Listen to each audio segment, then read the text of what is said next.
Hey everyone, happy Friday. I hope everyone is having a great day. So today we are going to have an open chat and open panel and discuss what's in my title. Was Nazeer Wiggins set up? And number two, we are going to discuss the crime scene investigation. Well, let's say this. A while back, I saw these two articles and I discussed it briefly, but I did not go into great detail about it or look into it further. So I'm actually going to bring that back into the discussion of what happened after Shanquella was brutally attacked and passed away as a result of the injury she sustained. And was there a proper crime scene investigation? So I actually will just go over the two articles that kind of mention that there was a crime scene investigation, but it does not say how exhaustive or thorough it was. Okay.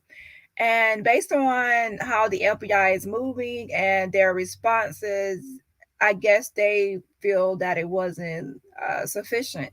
And that's why they have to kind of do their own investigation from scratch on this whole thing.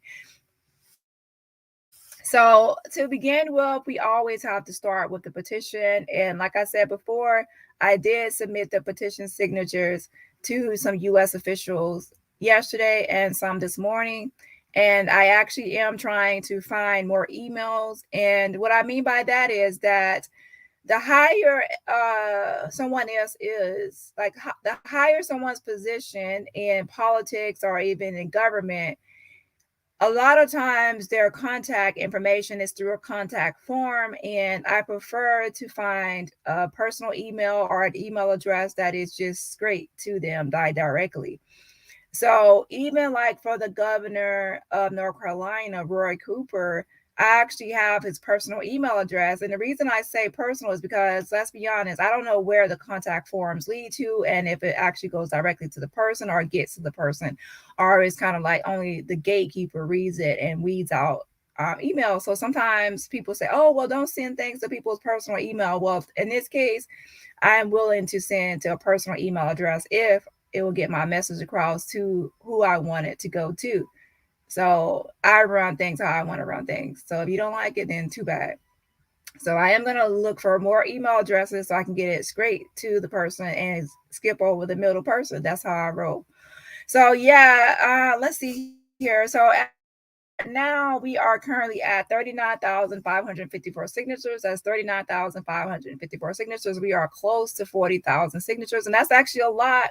However, I do believe that Shanquella Robinson has way more supporters than this. I could just tell by the views on certain videos and different things going on that she has way more supporters, but obviously everyone doesn't know about the petition. So we definitely need more people to sign the petition and also to send out emails and take action. I actually posted a link last time, not last time, like as in last live, but of how you can actually send a letter to the White House through their contact form. And I actually will post it in the chat now. It's basically you can select whether it's to the president or to the vice president. And I already discussed it before. It says contact form. It only takes a minute. It's put like something you want justice for. Why is it not showing?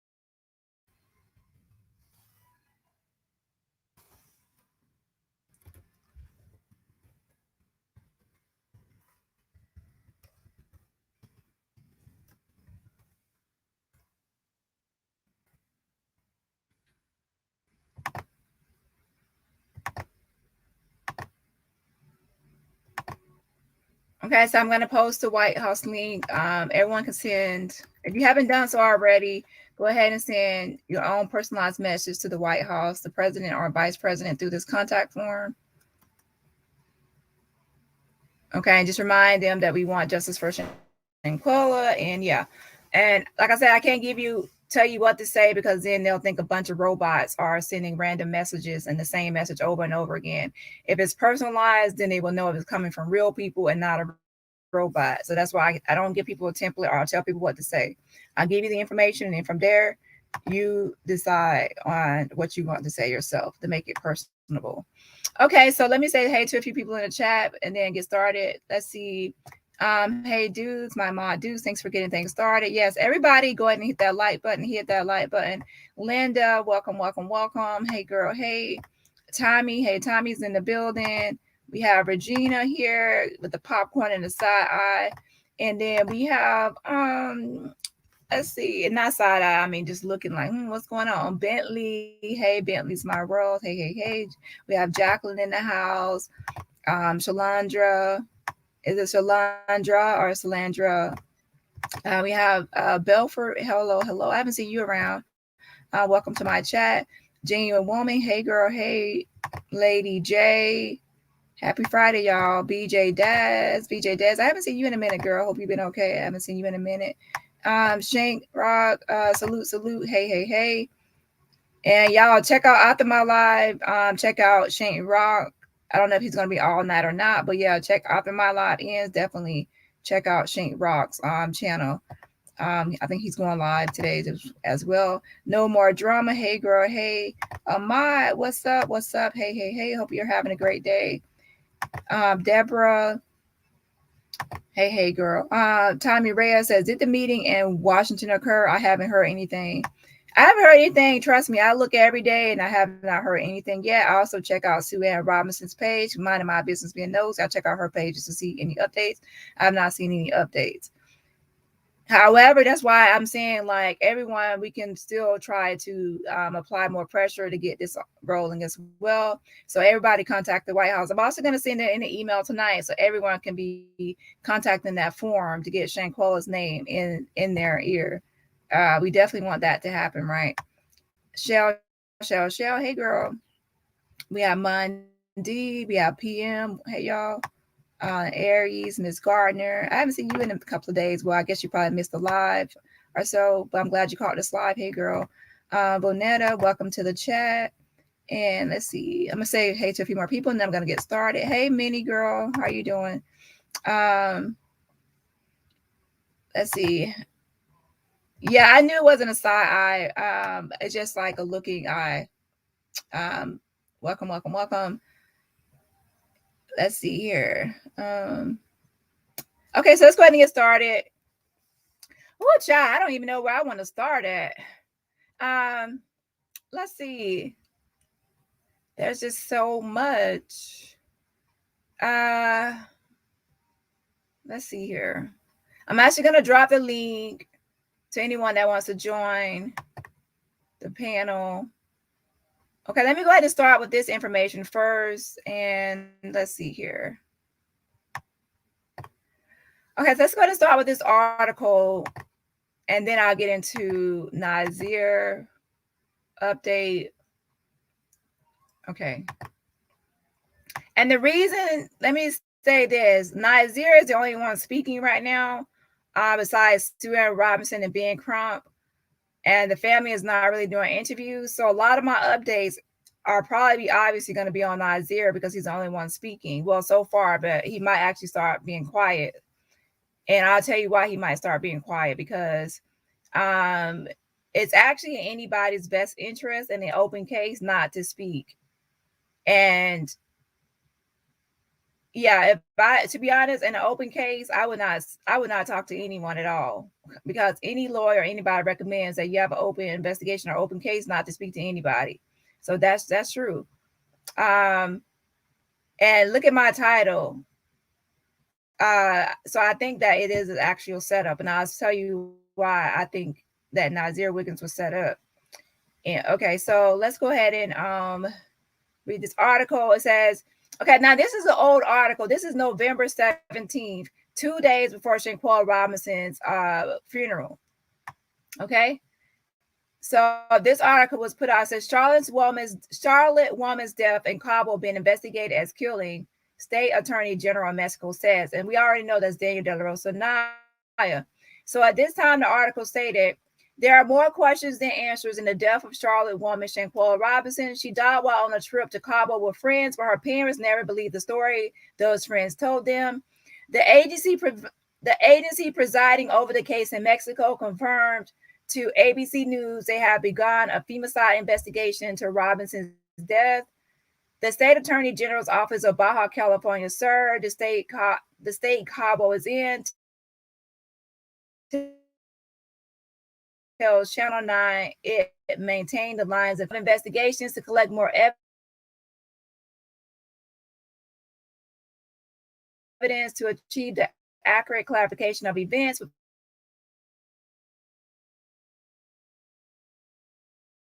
News learned Friday morning.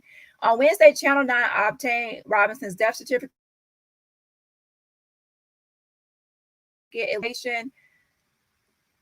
and says she died within 15 minutes of injury. Alcohol poisoning, which her family said Robinson's friends blamed her death on, is never mentioned. Now, keep in mind, this is an old article, and the reason I'm reading this article is just to discuss possible crime scene investigation. So ignore some of the old details that we already probably have new information now. We're mostly concerned about the crime scene investigation portion of this article, okay? In the box asking whether the death was accidental or violent, the medical examiner wrote yes. And we all know now, due to the official autopsy being released, that the box checked was actually violent. So it was not accidental. And they have Dani De La Rosa put out the first news article stating that it was not accidental, like the friends alleged. It was actually violence on femicide. And Dani De La Rosa Naya was the first one to state back on November 23rd to a publicist, I would say publicist, a reporter, that the friends of Shanquella travel mates, as Suan calls them, stated that Shanquella drank too much and she fell in the bathroom because, number one, they wanted to say she drank too much, not alcohol poisoning. And number two, they wanted to say she fell. That way they can say that's why she has bruises and a knot on her head, because she fell. So that's why the fall was actually left out of a lot of discussions, because a lot of people forgot that it was actually mentioned in an article back in November 23rd that was actually included in the lie to not only the doctor but also Nazir, and then the Mexican officials, possibly the police, because Daniel De La Rosa Naya mentioned that he has it in his case file that they said it was an accidental fall, as well as alcohol poisoning. And then that's why he corrected it, and he also corrected it in his and stated and emphasized that it was not an accidental fall, as the friends alleged. It was actually violence, femicide by direct aggressor, and that's when the arrest warrant was issued. Okay, so let's go ahead and skip down to the part where they discuss the crime scene investigation. Wait a second.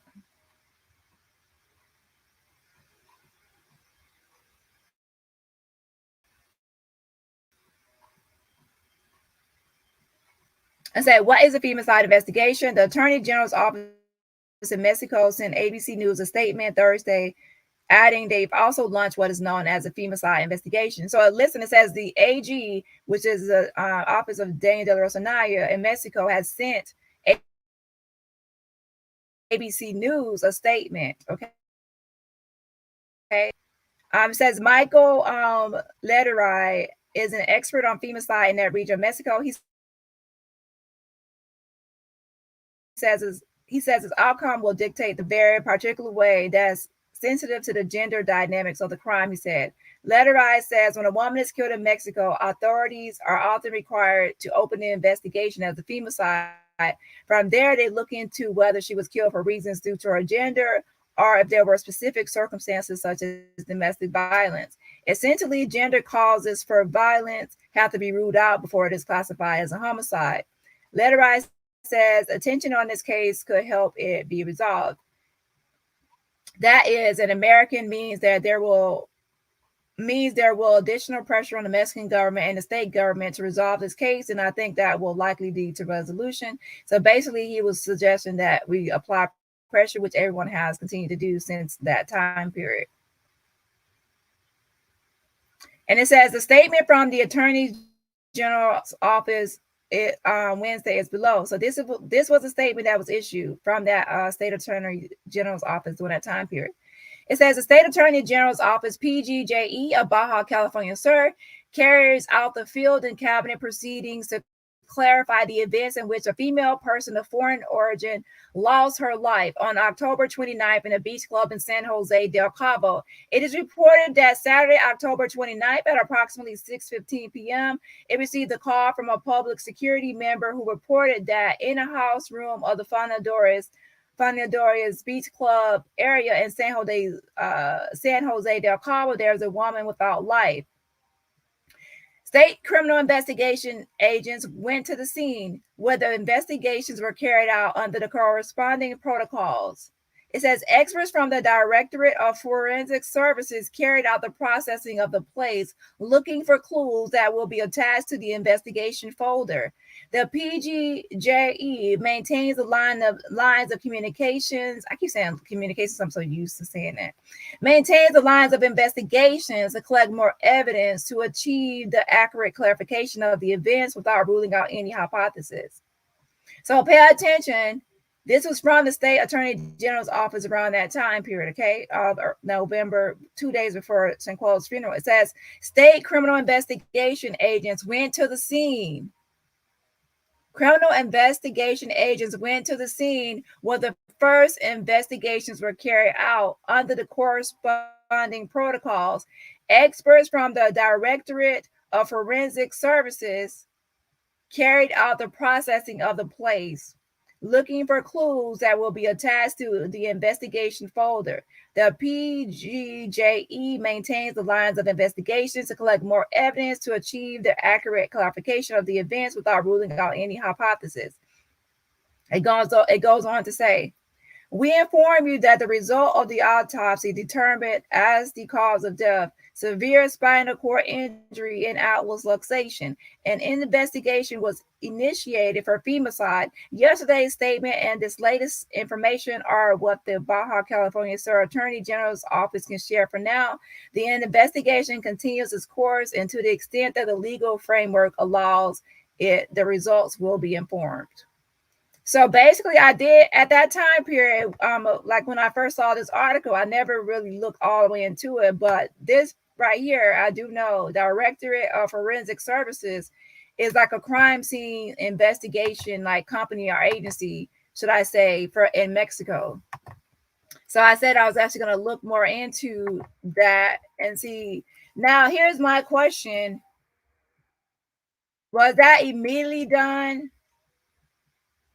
Or was it done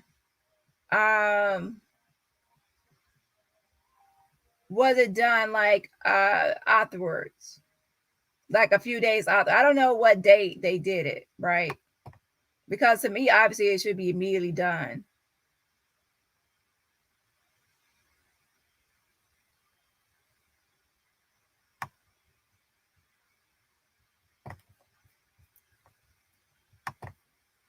Let me check one thing. Hold on.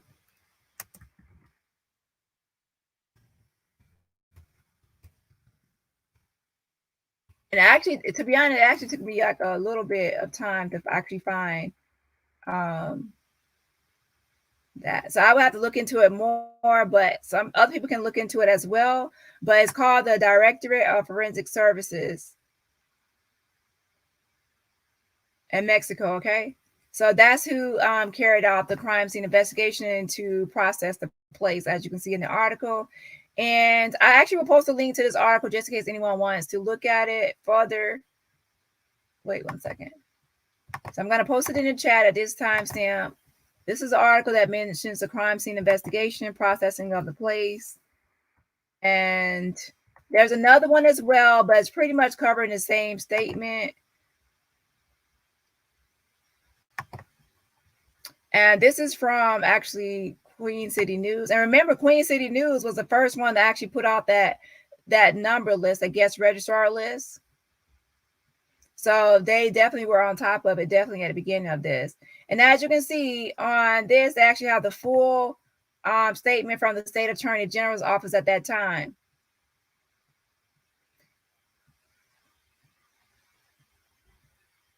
Okay, let me read it. It says the state, let me zoom in a little bit so y'all can definitely see, just in case you don't go here yourself.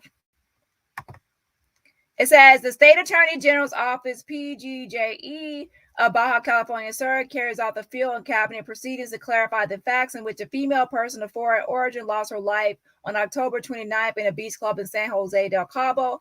It is reported that last Saturday, October 29th, at approximately 6:15 p.m., he received a call from a public security element who reported that in a house in the Fundadores Beach Club subdivision in San Jose del Cabo, there was a woman without life. State criminal investigation agents moved to the scene where the investigations were carried out under corresponding protocol. So it's pretty much the same thing. Experts from the Directorate of Expert Services carried out the processing of the place, looking for clues that will be attached to the investigation folder. Now, I don't know when they processed the place, looking for clues, or doing their investigation, right? Everybody know how crime scene investigations goes, and I don't know when they did it. They should have done it like right after. And I think something else mentioned it before. I don't know if it's in an 18-page document or not, but yeah. So it says the PGJE maintains the lines of investigation to collect more evidence to achieve the accurate clarification of the facts without ruling out any hypothesis. So yeah, I definitely would want to know when they actually carried out the processing, how did they process it, and what were they actually processing? Because if they were told accidental fall and alcohol poisoning, did they do a thorough job at the crime scene of collecting everything to rule out anything at that time? Because at the time of this statement, this was actually the statement made, I think, like November 17th or so. That's like way after Shanquella passed away. So I don't know when they actually did the crime scene processing. And I also don't even know how long evidence can last. I do know some evidence could last longer if it hasn't been contaminated, but we also don't know. Remember, they said the maid came on that Sunday. We don't know if the maid came and if she could have cleaned up. And remember, the maid came that Saturday, right, when they were still there. And they said the maid found Shanquella in the bathroom. So did the maid clean up, and also did they clean up as well? We don't know. We don't know. Because if the maid got out bleach and other things clean up, that's like destroying some evidence. We do know. And then if she came back on that Sunday to clean up, then that could also be more evidence destroyed. So when did they actually process the place is the question. And even if they process, let's say the maid came and was cleaning up and she found Shanquella, because why would the maid come to the villa? Obviously to clean it up. So when she got there and then she found Shanquella, then she obviously was also still going to clean up. So they didn't say anything to her obviously about brutally attacking Shanquella. They probably just watched the maid clean up the evidence, clean up some of the evidence, wiping things down, scrubbing things down, and things like that. So that's another thing to take into consideration.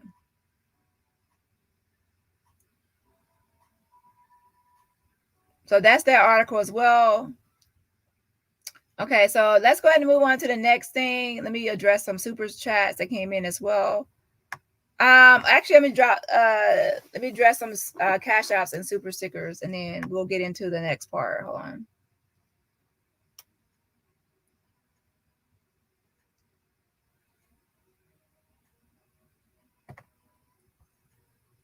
I think I said hey Monday already, just in case I didn't. Yeah, I think I did already. Yeah, okay. I'm down here now. Hey Cheryl. Hey Sherry. Hey girl. Salute. Okay. L Brown, shout out to you for the super sticker. Yes, auntie, yes.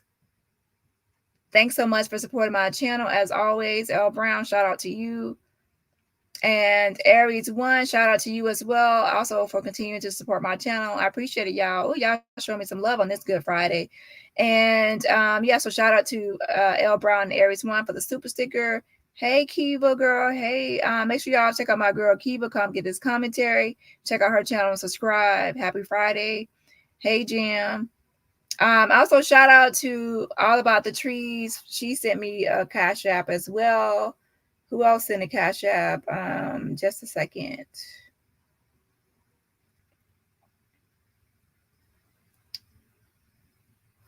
Shout out to Coco and All About Trees for the Cash App. Yes, I appreciate it. Oh, y'all spoiling me today, but I like being spoiled. Hey. Okay, so let's go ahead and get into the next topic. And everybody else, remember, you can support me for free. Support me for free just by hitting the like button to get this video into the algorithm, okay? Let's see here. So let me know what y'all think about the whole crime scene investigation. To me, I really don't think they probably did a thorough job. If I go to a crime scene and I'm told it's alcohol poisoning and someone fell, I pretty much it won't be as thorough as if I were told that it was brutal attack and homicide. If you're told it's homicide, you're going to actually do a really 100% great job on the crime scene. If you're told it's accidental fall in the bathroom and alcohol poisoning, you're probably not going to do as a thorough job. To be honest, no matter what you're told, you should always do a thorough job. So hopefully they did a thorough job anyway, but it's highly unlikely. If they did, then I think the investigation will have already begun earlier than before the video came out. Okay, so let's see. Okay, now we're going to move into Nazeer Wiggins and why I think that he was set up. Why I think Nazeer Wiggins was set up by the others. Hey, Avoidable Owl. Let's see here. Hey, this 504 girl. Hey. I haven't seen you in the chat before, but welcome. Thanks for coming out of the bushes. Marie, hey. Medically noted. Welcome. So you're listening from the bushes? Okay, you have me on like a podcast.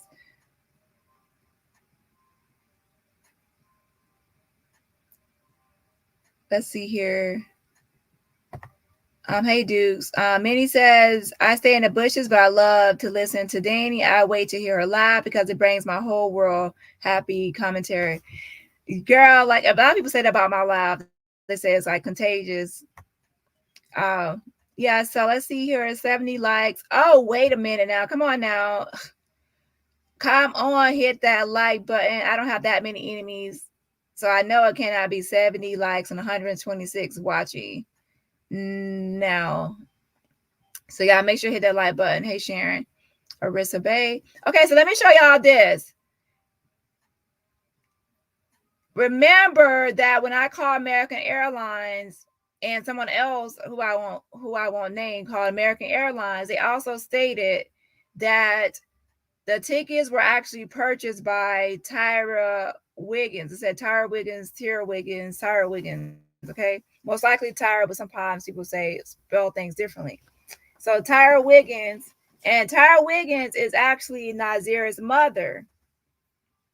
So what that establishes for us is that obviously they said it's a D1 pass. And from my understanding, because I'm not an airline representative or anything like that, but just by listening to the lady on the phone call and some others, it's pretty much like an employee pass, and it's like free. The employee doesn't really have to pay for the ticket. They get like a pass. They get something for free where they can give to like themselves or a family member or something, right? It's kind of like everyone knows if you have a job, you get benefits. So I see it as that. Now, if someone works for an airline, they want to make a clarification or even come on the panel to clarify, then that's on you. You can do it as well, because I definitely don't want to put out misinformation. But what I gather, it's like an employee free pass. The employee doesn't actually pay for it. They can just give it to someone. So what was established in the other person's phone call is that because they impersonated Nazir, that's how they were actually able to get more personal information. That the tickets were actually purchased at the last minute. I think they said October 25th or 26th. The tickets were purchased for the flight to Cabo. So this shows that it was actually a last minute plan. And also, Nazeer actually stated in his video that he actually was asked to go on the trip earlier in the year, but since it was his birthday coming up around the same time as someone else's, which is, I guess, is Dejeuner, he wasn't sure how he wanted to spend his birthday. So since he wasn't sure how he wanted to spend his birthday, he didn't really decide whether he was going to go on the trip or not. And if y'all remember him saying that, press 1. If you don't, press 2. And if I see a lot of 2s, then I will actually just replay the video so you can actually refresh your memory. So press 2 if you don't remember him saying that, and then I can actually pull up the video.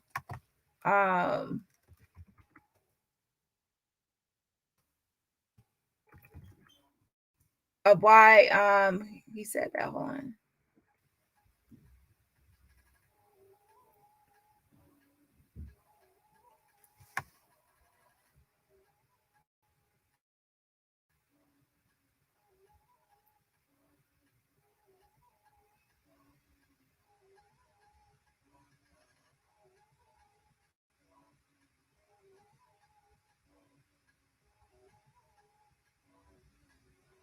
Okay, so I think Miss M. So Miss M, you're probably I think you're the only one. I think that you're probably behind on a lot of videos on Shanquella Robinson. That's probably why you're the only one right now. There's a lot of videos and topics that have been discussed probably since you've been on. Yeah, you have a lot of catching up to do. So I'll go ahead and play. Even if it's one person, I still want everyone to. It's not going to be that long anyway. Hold on.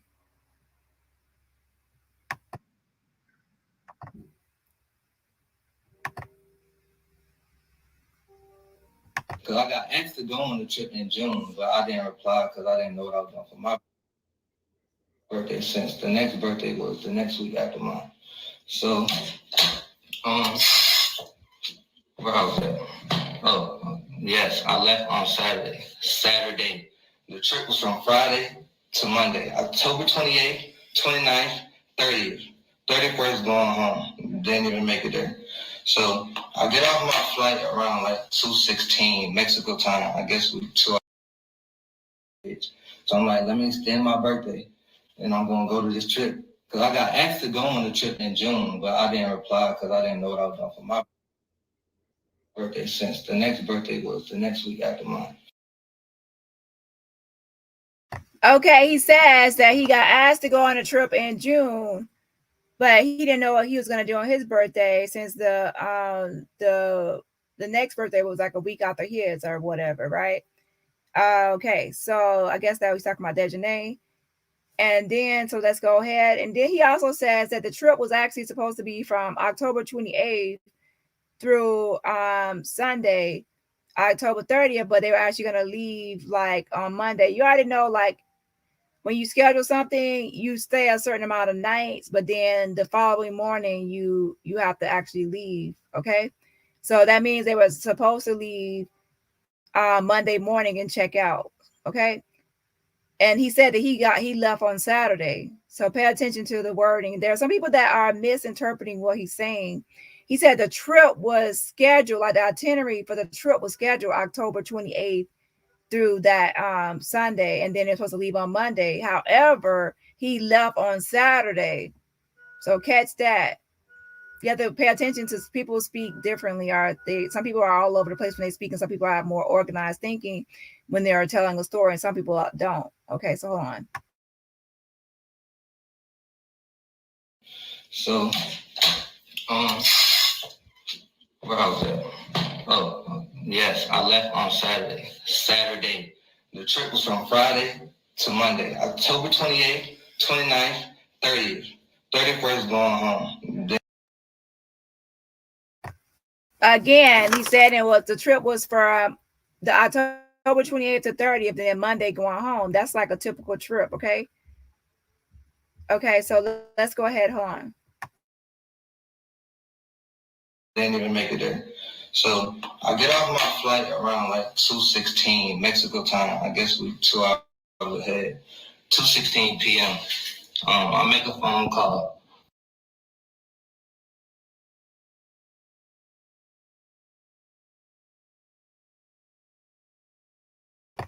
Okay, right here he's saying that he said he get off his flight.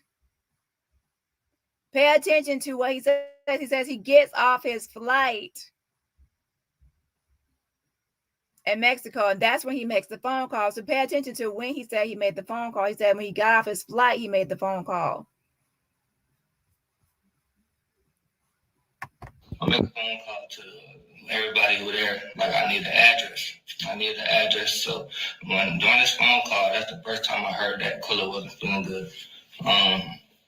They told me that Kula was sick and she was showing signs of alcohol poisoning. They got that because one of their friends told them that they were seeing signs.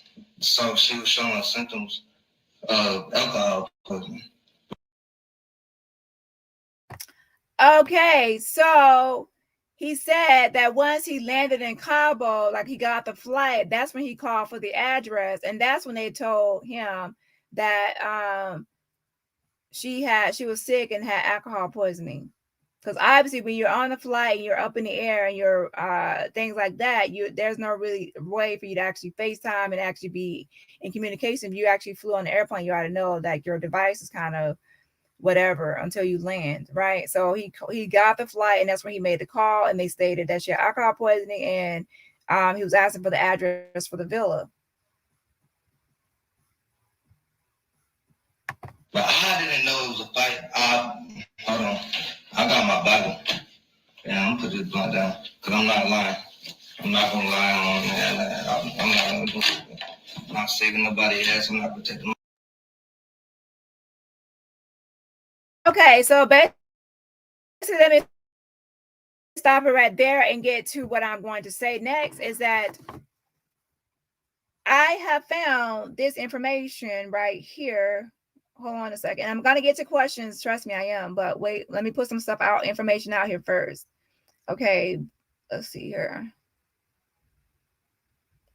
Let's put some information out here first. And where is it?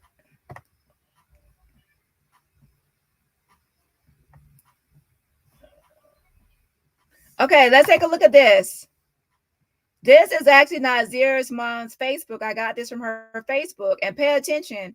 It says July 13th, 2022. It says, God is so good. I got the job at American Airlines. It's only up from here. It's only up from here. Let's go. A traveling chef on deck. I'm just saying. And she has a praise hands, a strong emojis hands, and I can't see what that is, to be honest, because I'm on this screen. It looks like a chef's hat or something. It says, God is so good. I got the job at where? At American Airlines. And that's what this confirms what that the agent said through American Airlines when someone was impersonating Nazir, that Nazir Wiggins is the one that purchased the tickets or had the employee pass. And guess who had just recently got a job in July 13, 2022 at American Airlines? I got the job at American Airlines. It's only up from here, so let's go. A traveling chef. So she's a traveling chef on deck. She's a cook. And let me take down, shout out to April Showers, Brain Made Flowers. Thank you, girl, so much. That sounds yes. 1999 Super Sticker. Thank you for showing love to the channel. And I hope by now everybody else has showed love for free just by hitting that like button. So yeah, so most likely, yeah, she is the one. Obviously, I do believe the agent because I believe the American Airlines, and they gave the information, and someone impersonated Nazir to get more information than they should have been given. However, they got the information, and now I actually looked into it further, and I see that she just got a job in 2022 at American Airlines. She was excited about it and everything else. And of course, employees get benefits.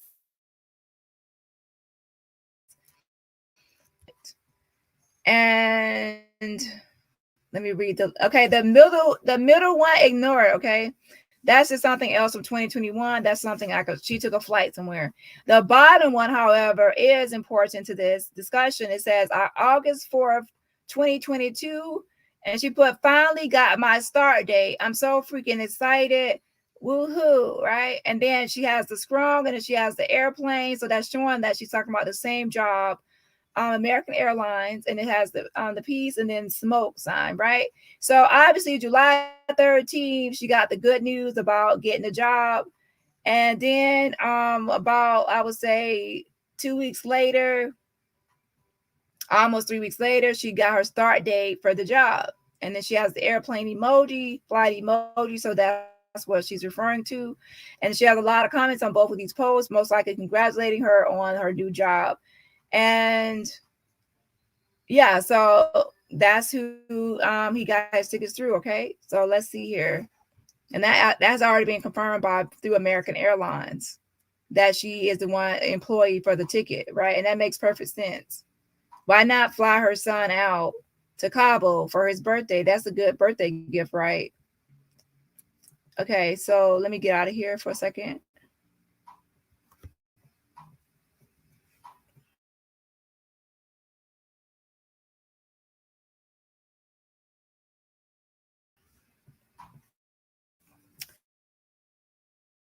Now, let's see. Okay, let's make this time. Okay, so basically, Nazir has a video of him pull up to the PM. I have already confirmed his flight through American Airlines, and another person actually confirmed the flight too, as well. So for October 29th on Saturday, when he arrived. Okay, so with that being said, apparently someone also said that it was like a holiday during that weekend as well. I think Day of the Dead. What is the date? It's called Day of the Dead or something in Mexico. So it was a holiday weekend, so it most likely took longer. Let me actually Google that because I don't want to actually put out the wrong holiday date. I think they actually made a movie on it before, like a cartoon animated movie, Day of the Dead or something. But let me confirm. Wait 1 second.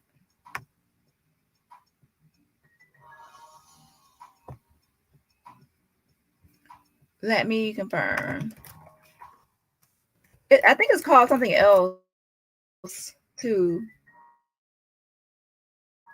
Yeah, it's called Day of the Dead. I was right. Okay.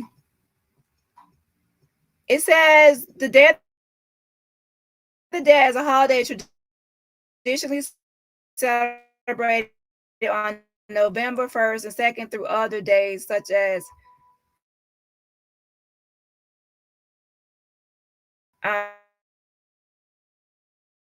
October 31st.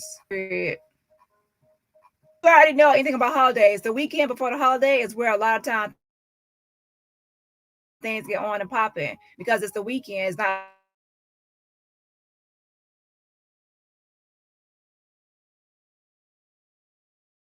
like a day. Saturday, October 29th and Sunday, October 30th. That's the weekend. So, and then the holiday started on the Monday. So the weekend before that day, Day of the Dead, yeah. So people are out. That's why it most likely took him longer to get there. And don't forget, some people actually probably traveled to Cabo.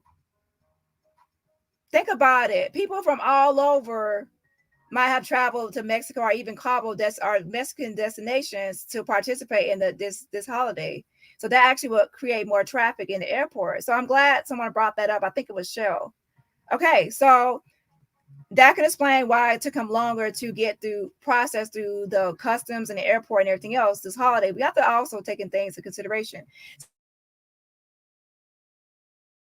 So anyways, now he had the video and in the car in his ride. He was actually pulling up to the villa, and the time on there on his video photo gallery, and the time on. Do I have the? Let me see if I have the video right here. Hold on. Wait 1 second. Let me see if I have it still. I don't want to tell y'all what I said I was gonna transfer everything to this new computer. I still haven't did it yet. I don't know why, but I haven't.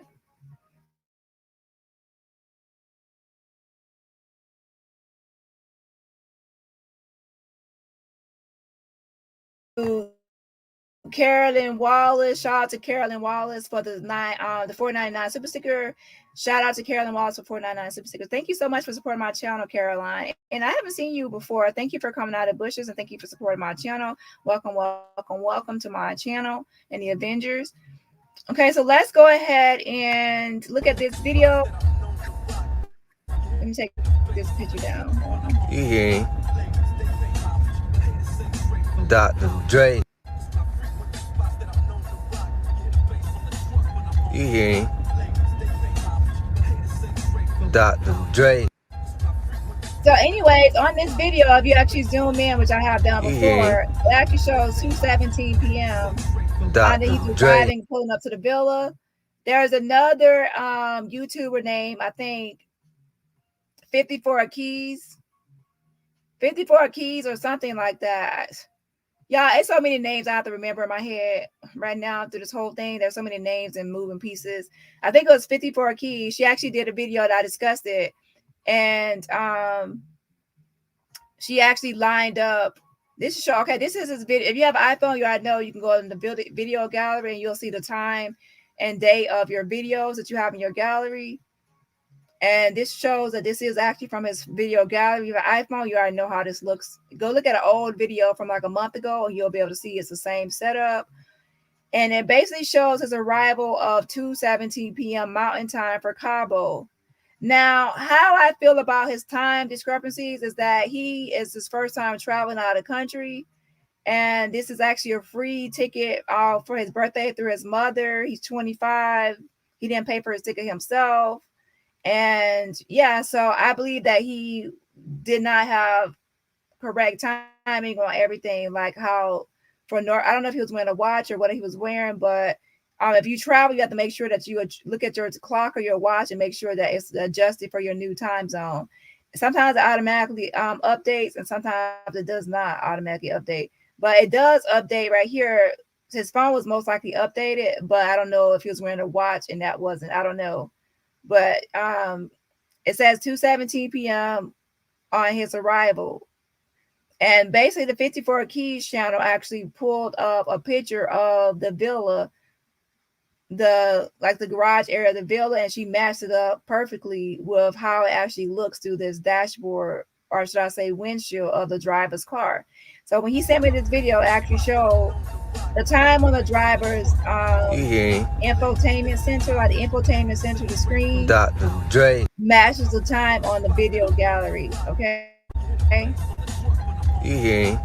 So this is the video he sent me. So now he does have supposed to have another video too, and he has not sent me that video. I only have this one. And of course, this is his message to me, talking about how he did not sign. He said, another fact I told y'all, I did not sign my name on that damn guest registry because I wasn't there on time. Only way for me to get in on Saturday was if my name was added from the start of the trip. And that is true, confirmed by the concierge, that he did not sign his name. Dejanay Manhan Jackson is the one who signed his name. So this brings us to the timeline since he arrived. And remember, since this is him pulling up to the villa at 2:17 p.m., he also had to get out the car and actually go inside. So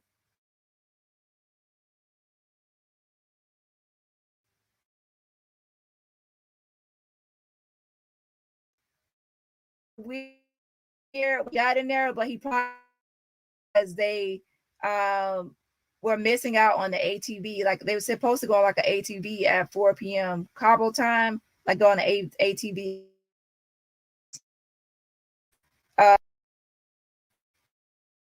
He wasn't really greeted like he's normally greeted. So let me actually screenshot that, and I will.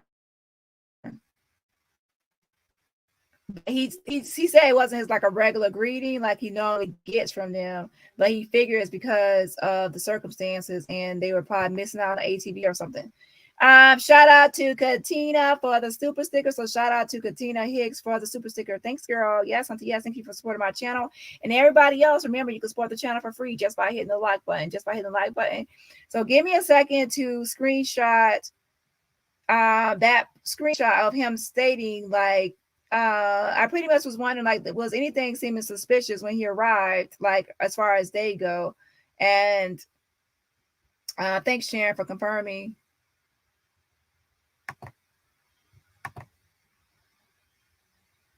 Gene Woman says I'm cutting in and out. How's it now? I was looking at my Wi-Fi bars and I have all my signals. It's at the highest thing. So how's it now?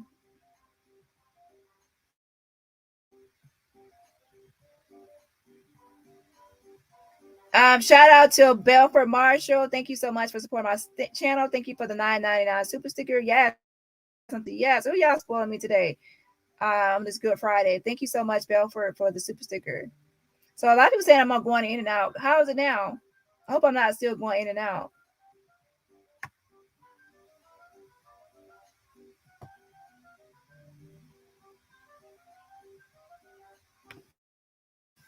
Okay.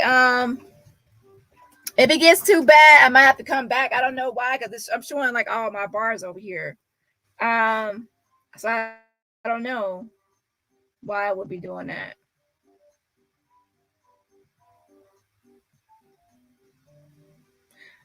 Okay, y'all saying it's good now. Okay, so I don't know what happened. Okay, so let me so pretty much let me go ahead and stay in order. Okay. So if he got there, not me say if, because I do believe that he got there at 2:17. So when he got there at 2:17 p.m. and pulled up, let me go to that time. Let me go to my messages. Wait 1 second. Because I don't want to misquote anybody.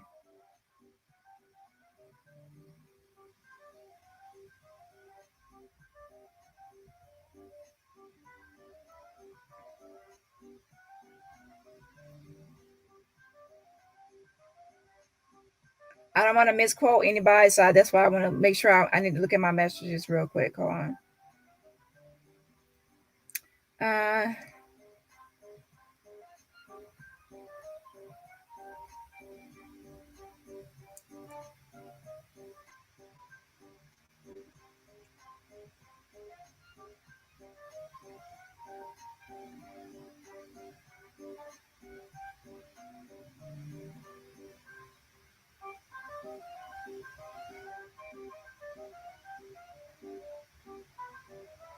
Okay, let me screenshot this. Wait 1 second.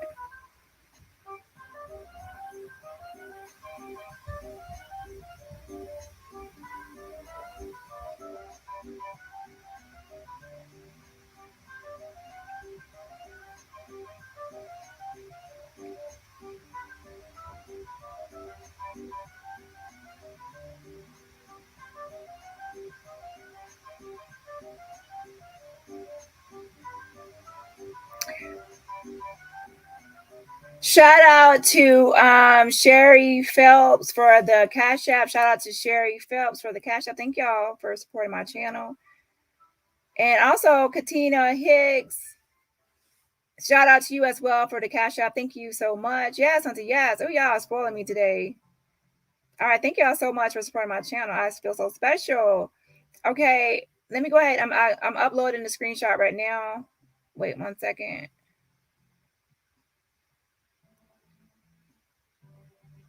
So let me post this.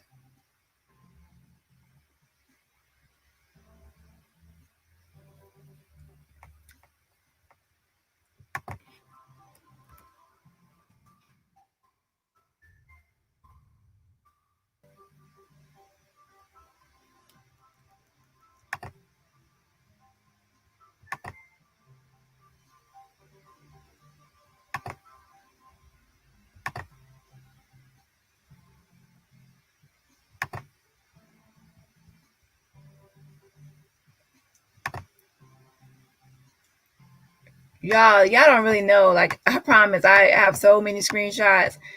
One day, or probably take a week, but I need to organize like all the screenshots and all the messages I have, because it's just a lot right now. I probably need to like have folders with like different people's names. I don't know. I just have to have all this stuff organized because it's starting to be too much information. Yeah. Way too much information. And screenshots and posts and just a lot. Hold on. And pictures. A lot of data, pretty much.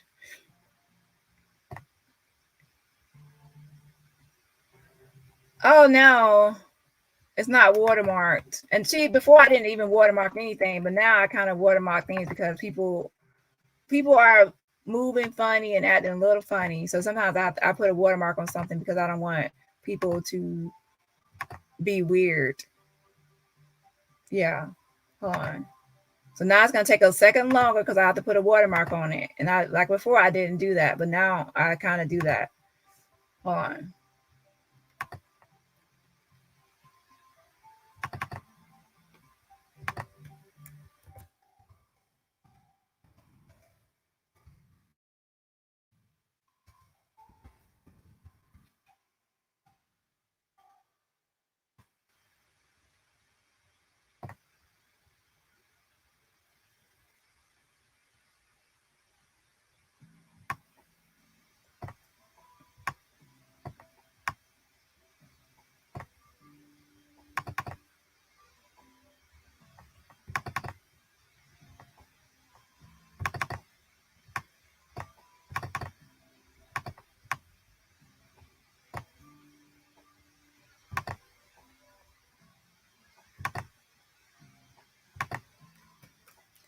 Okay, I'm gonna put Nazir. I'm gonna label this as Nazir's arrival.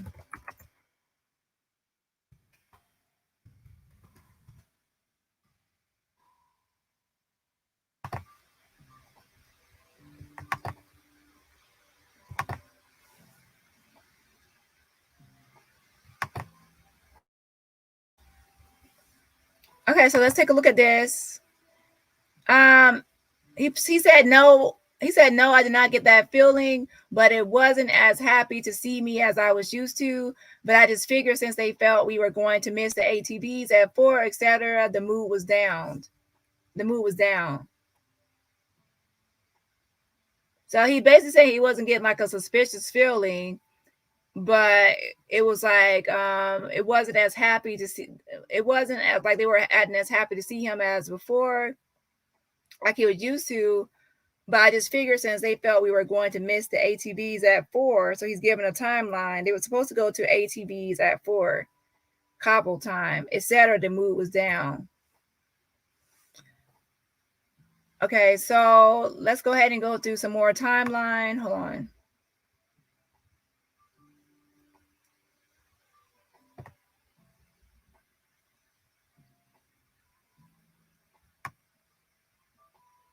Wait 1 second.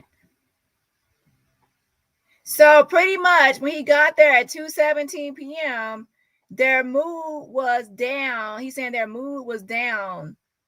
And they were actually supposed to go to ATVs at 4, but obviously with Shanquella's condition, they were not going to go anymore, obviously. And he wasn't greeted all happy like as before as they normally would greet him. So I don't really know how he would describe that or whatever. But there's something that he remembers that they were in like their usual self, I guess. Yeah. Hey, gotta take 5. So let's go ahead and get into this a little bit more. So pretty much, this is what I want everybody to understand. So at 2:17, he's pulling up. So then he had to get out of the car because he was still in motion in the car. So I would give him like a few minutes to get in the house. So I would say about 2:23, he's in the house. Okay, he's in the house, putting his bag down. Minnie says when he walked in, what did he see first? I don't know exact question answer to that, but this screenshot right here is kind of like how he describes their mood. The others in the houses, this is how their mood was and their greeting to him. And he also kind of tell us like the itinerary that at 4 they were actually supposed to be going to ATVs. That's what was planned for that day. Let's see here. Shout out to Genius Woman. So, okay, the doctor came at 3 something, right? And then Nazir came at 2 something. So here's the thing. That means that Nazir was only there for like an hour, if that, before the doctor arrived. He was there and only maybe 45 minutes to an hour before the doctor arrived. So let me actually get the exact time for when the doctor arrived. I think they said it was like an hour after Dejanae reached out for help. And based on the timeline, it looks like, to be honest, that Dejanae, that they brutally attacked Shanquella and they did not immediately try to get her help. To me, they only tried to get help because they knew that Nazir was coming. They already knew that he was on his way there. So they had to have a doctor coming in so they can, because they had to have a doctor on the way because they already knew he was going to be there soon. Let's see here. Hold on. Let me pull up the official statement, because the official statement actually shows that Dejanae texted the concierge for help with Shanquella around 1:50 to 1. Let me pull it up so I won't give incorrect information. All right, now, Shell. T-Bam. Okay, so let me go ahead and pull up the letter. Okay, hold on 1 second. So to be honest, I might actually have the 2 different lines, because this one right here, it seems like I'm going over more receipts instead of just having everything else. Hold on.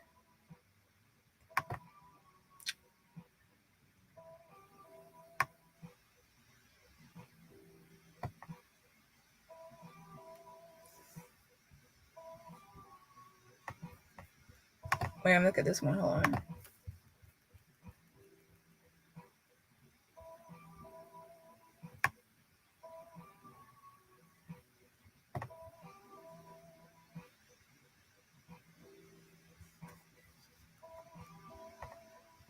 Okay, as far as this goes right here,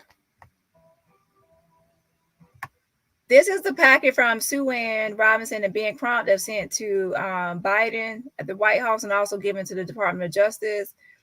And let's go to the statement from the concierge about Dejanae Jackson.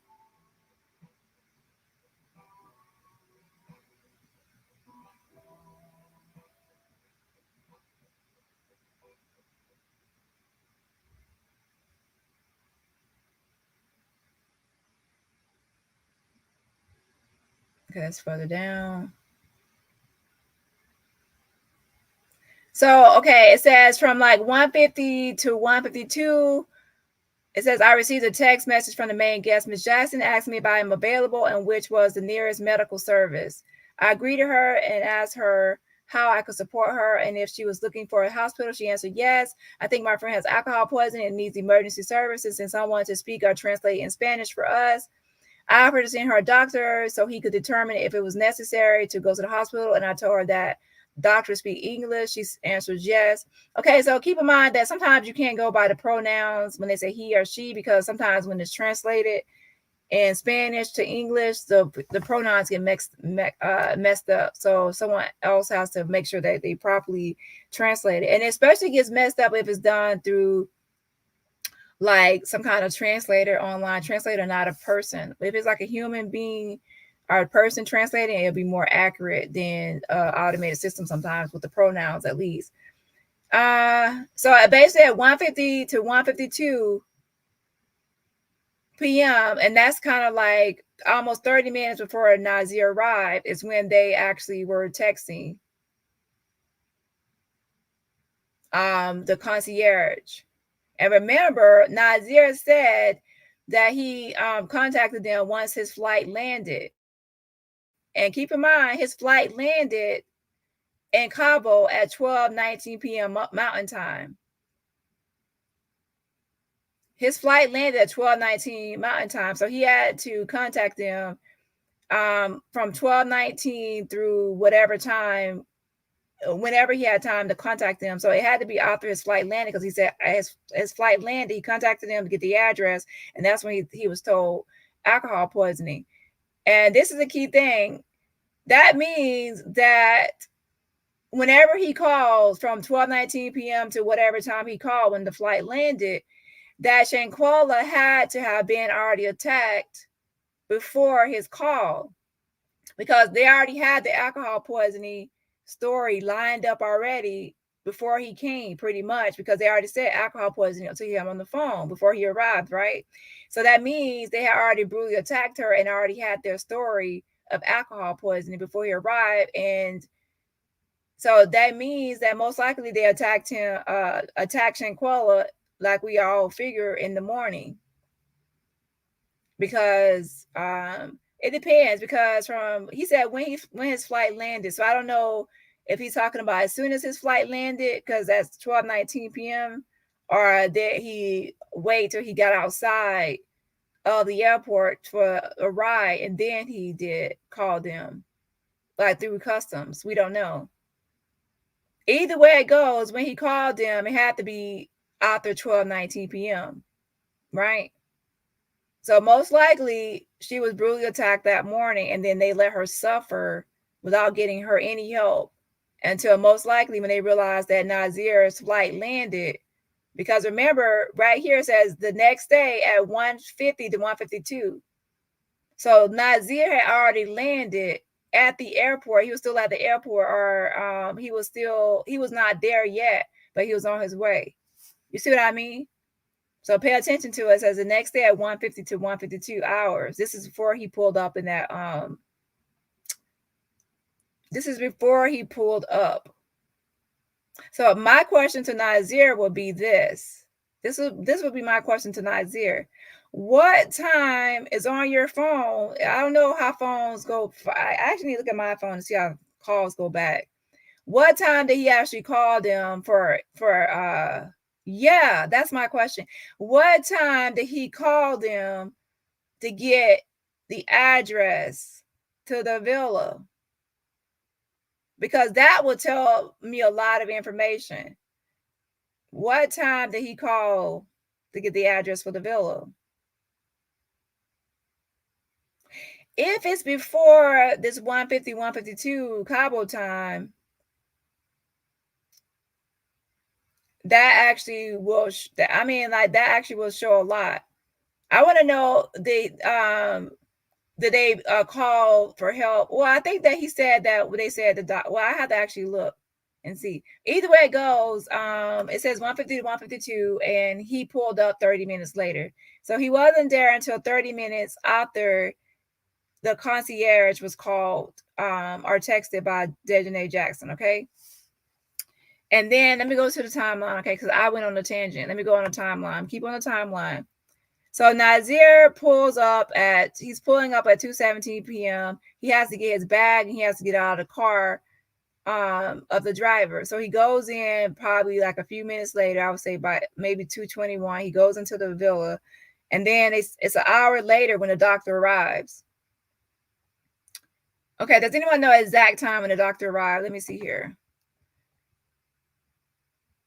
So he gets there at 2:17 p.m. So now I need to see what time the doctor arrived. It says, I tell her that it costs $100 for the visit plus the medicine. I ask her if she agrees, and she answers yes as soon as possible. I tell her that I will make the call to request a service, to which she answers yes, please. Around 2 p.m. on October 29, 2022, I call Dr. Who is our contact for medical attention for our guest, and whose phone number is. And that's obviously Dr. Carolina Ornelas. And that's the contact, the doctor for their services. And in about 4 minutes, Ms. Jackson texted me asking me what I had been told, and I answered her that a doctor is going to contact her to check her friend, and she replies, okay. So that's at 2:04 when they say confirmed that the doctor was going to be on the way. It says attached to this document is a screenshot of the conversation with Ms. Jackson and where she asked for me for medical help, and the conversation is recorded in 3 letter-sized sheets of paper attached here too. And it says at 6:25, Blank texted me and told me that the girl has to be hospitalized. That's obviously the doctor.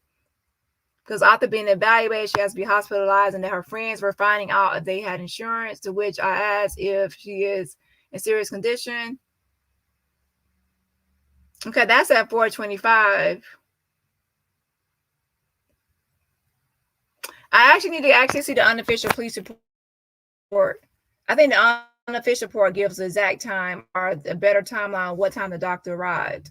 So basically, I need to know Nazir arrived at 2:17, give him a few minutes to get in the house. So I would say 2:21. And then what time did the doctor arrive? And then we will see how long he was at the villa before the doctor arrived. Let me look at some comments and then actually pull up the unofficial police report to see what time the doctor arrived. Hold on.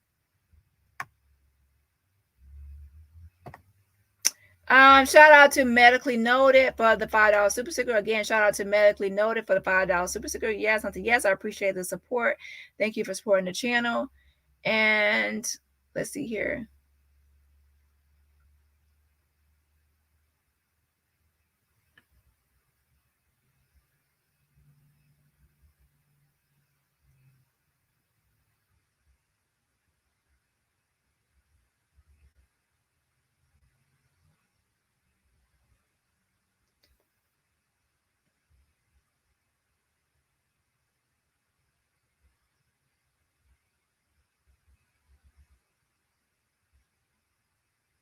Wait 1 second.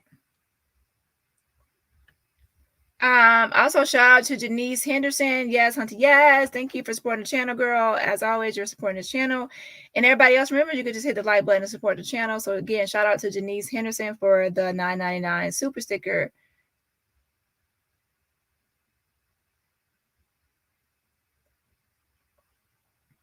God Take 5 says the irony of what happened after Nazir arrived is that he assisted with CPR while the other couple 5 did little to ensure Shanquella was immediately transferred to the hospital. Exactly. I believe that she was attacked that morning and then they let her like suffer and they didn't get her help at all until they realized that Nazir was on the way, and now they had to actually do something. Yep. And yeah, that's telling right there as to why didn't the others, especially Elise, had training in CNA, like nursing. And then also we saw a video of Dejanay. She knew stuff about CPR as well, right? And yeah, so why weren't the others who probably had? And then also when Winter Donovan works with her mother at like and she has to take like medical classes to keep her license or to work there with her mother, like training courses. So she definitely pretty much probably knows CPR as well.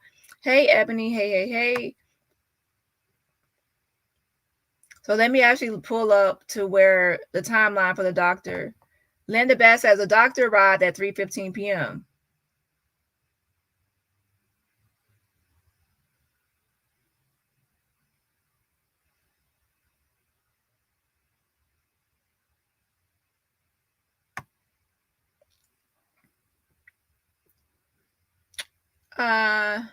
Yeah, so the doctor arrived at 3:15. I actually know, I think that was I'm actually gonna pull up the timeline for that.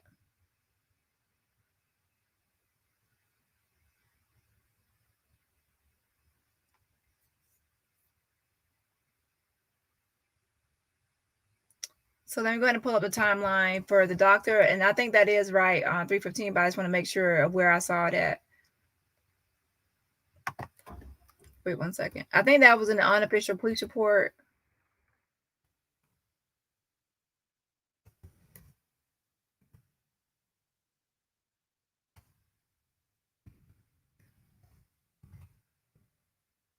So pretty much, if let's say that it is well, I'm pulling it up. It's 3:15, right? That will actually mean that Nazir was only there less than an hour. Less than an hour. And anyone still going by the 15 minutes, I would suggest that you actually read the autopsy. If you read the autopsy, it will show you that it's actually more than that 15-minute time frame. Because it shows on the autopsy that she sustained injuries to her body 12 hours before she was deceased. So that means that she was actually brutally attacked. The brutal attack started at least 12 hours before she was deceased, passed away.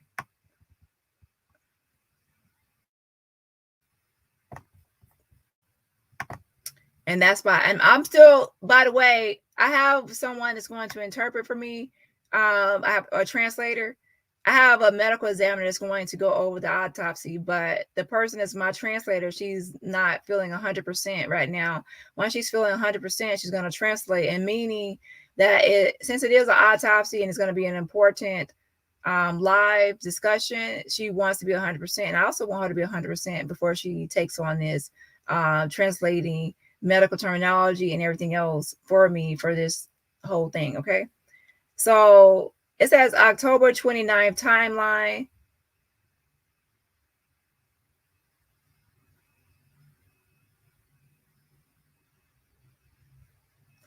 And this is actually incorrect. Now we see right here, it says 2:13 p.m. went to Donovan, one of his 6 friends who traveled with Robinson, called for medical help. This actually was now shown to be Desiree Jackson. It says 3:13 p.m. Dr. Carolina Beatrice Ornelas Gutierrez from a local hospital arrived to treat Robinson. So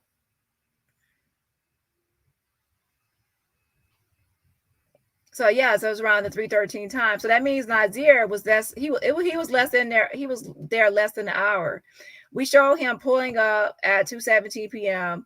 and the doctor arriving less than an hour later. Yep. So now we come to this. What part does Nazir play in this, since he was only there for an hour before the doctor arrived? And when he arrived, he was already told, okay, I need to actually go back to his video and see that whether he was told the doctor was on the way in that phone call, or was he told when he arrived? So does anyone remember? I need to go back to his video because the video is all over the place. So was he told when he on the phone call when he was getting the address of the doctor's on the way, or was he told when he arrived the doctor was on the way? That's the key point. So let me go back to his video. Hold on.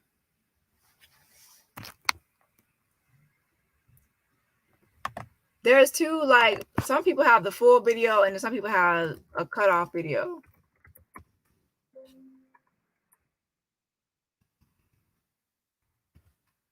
And then in his video, he talks about nurse, but I already have established and shown her documentation, her license, that is actually a doctor.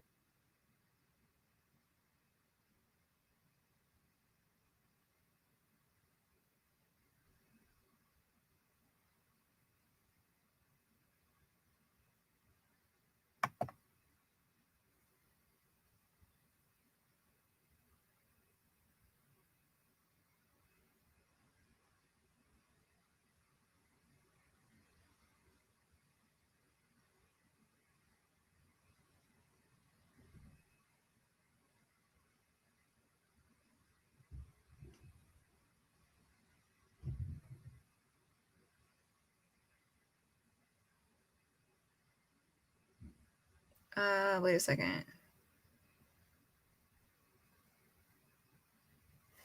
I don't think he actually said. I think he just said that's what he was told. I don't know if he said it that when he was told it. Hold on.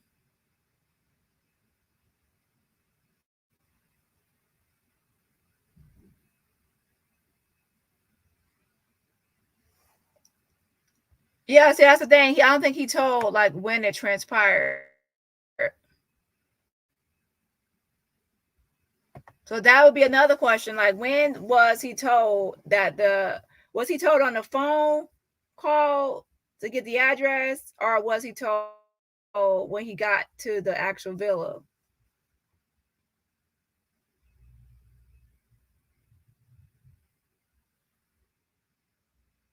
But either way it goes, whether he was told on a phone call or when he arrived, he already, at that moment, he is figuring, hey, there's no need for me to call for help because now help is already coming. So when he was actually told alcohol poisoning and that she fell in the bathroom. So this is what I questioned him about. I said, how can you not see her busted eye and busted lip and her injuries and not tell that it's more than alcohol poisoning? And that's when he said, remember the fall. They said that she fell in the bathroom.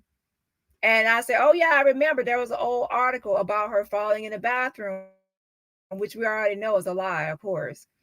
And Daniel De La Rosa Anaya, the state attorney, actually said that. He said, yeah, that the travel mates had said that she had a fall in the bathroom, accidental fall. He said, no, it was not accidental. It's femicide by a direct aggressor. And that's when he put out their arrest warrant. So that happened November 23rd and 24th. And that was put out about the accidental fall in the bathroom, which is a lie, of course.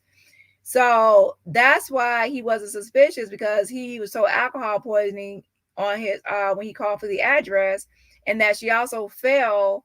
And then he also was told that a doctor was already coming to check on her. So in his mind, he's just staying with her, monitoring her until the doctor comes. And sure enough, he arrives at 2:17 p.m. We see him pulling up. Where is it? So we see him pulling up, and it's at 2:17 p.m. at the villa.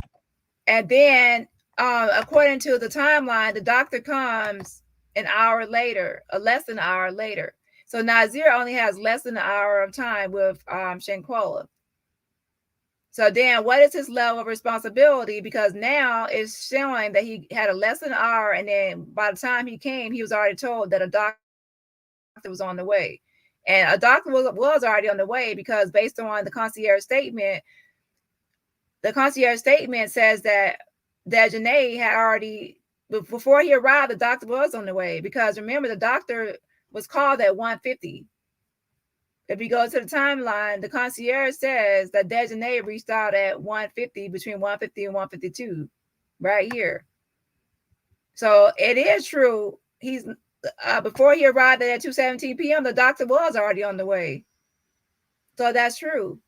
It says the next day at 1:50 to 1:52 hours, I received a text message, right, for asking for a doctor or for help, emergency help. And then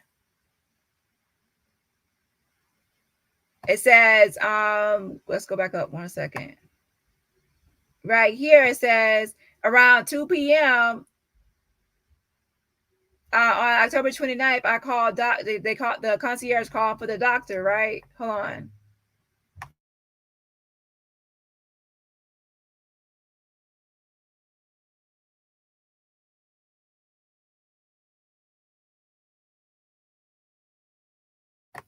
The concierge called for the doctor at 2 p.m. and then Dejanay did a follow-up and say, hey, what information do you have when the doctor will arrive, right? And that was at 2:04. Okay, and that's when at 2:04 p.m. that's when the Dejanay was told the doctor will be arriving. And then based on the timeline, based on the unofficial police report, the doctor arrives an hour later. Nazir arrives 30 minutes later. The doctor arrives an hour later after that transpires. An hour and like 13 minutes later or so. Hold on. No, hour and 11 minutes. Hold on 1 second. So the doctor arrives at 3:13 p.m. Okay. So basically, Nazir was only there for less than an hour with Shanquella. And when he got there, she was in the game room. And when she was in the game room, she was already on the couch of the game room with the clothes we see on her in the villa, on the villa floor. So she was in the game room with those clothes on, right? Hold on a second.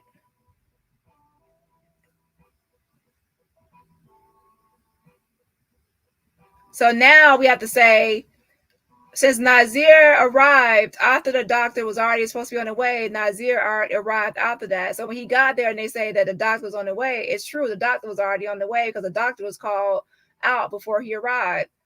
So he's thinking like, I don't have to call for help because help was on the way. And secondly, she drank too much and she fell in the bathroom. And that's why she has injuries on her. So he turns her to the side, because when you turn someone to the side, that's because they have alcohol poisoning.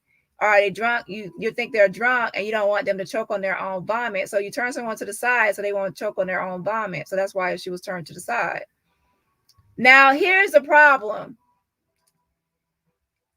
If they had told Nazeer that she had been brutally beaten,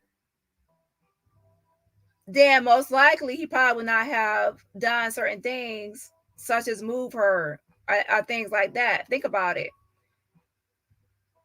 And the same with the doctor. So pretty much he was lied to about Shanquella before he even arrived. When he called for the address, they told him alcohol poisoning, just like the concierge and just like they told the doctor, right? So they already had it set up before he arrived, alcohol poisoning.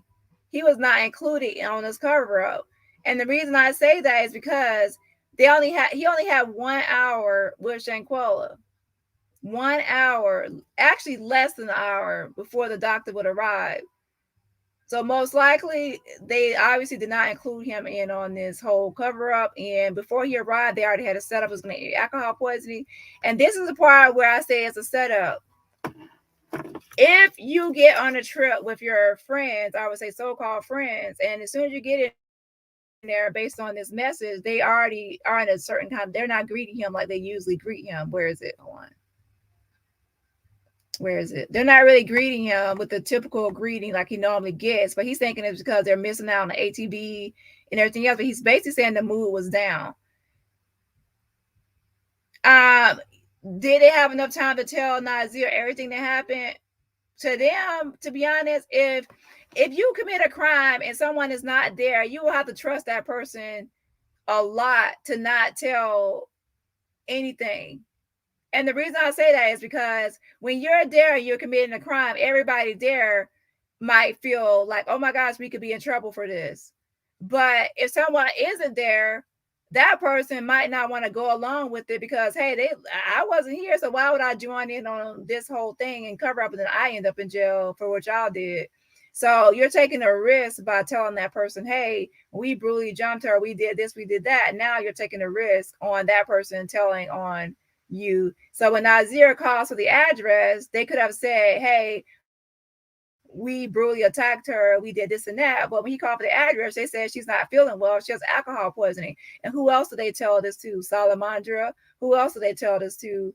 Also that she fell. They also told it to Salamandra, the mother. They told it to the concierge, who feels manipulated. Now he says he feels manipulated by Dejanay because she lied to him about Shanquella's condition.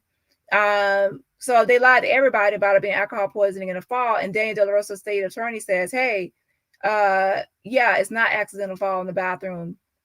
So go back to my other video and I actually post messages that they also told Nazeer the same thing. So when Nazeer saw the video, he said that the first time he heard anything about the brutal attack was with everybody else when the video went viral. That's the first time he heard anything about it.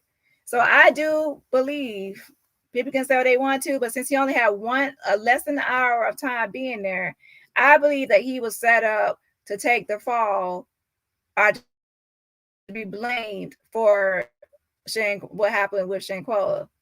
Because the reason I believe he was set up because they didn't tell him anything about her being brutally beaten. He had to find out with everybody else when the video was leaked online, and then that's when he went live, right, about the whole thing. Yeah. So let me look at my message to see if anything else. Let me actually look at some comments too. But yeah, so since he only had less than an hour of time,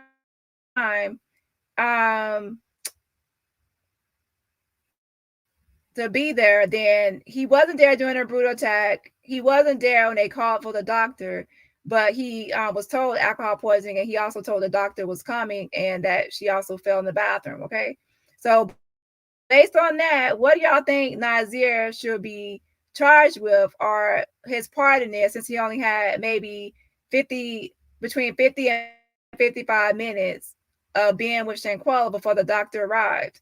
He said that Shanquella was unresponsive. She was making moans and grunts. The doctor says also that she was making sounds but not being able to talk. And then let's go back to the timeline. Wait a second. Shanquella actually passes away. I think she loses her pulse at a certain time period, and then once she loses her pulse, and then the doctor tries to revive her with a lot of rounds of CPR.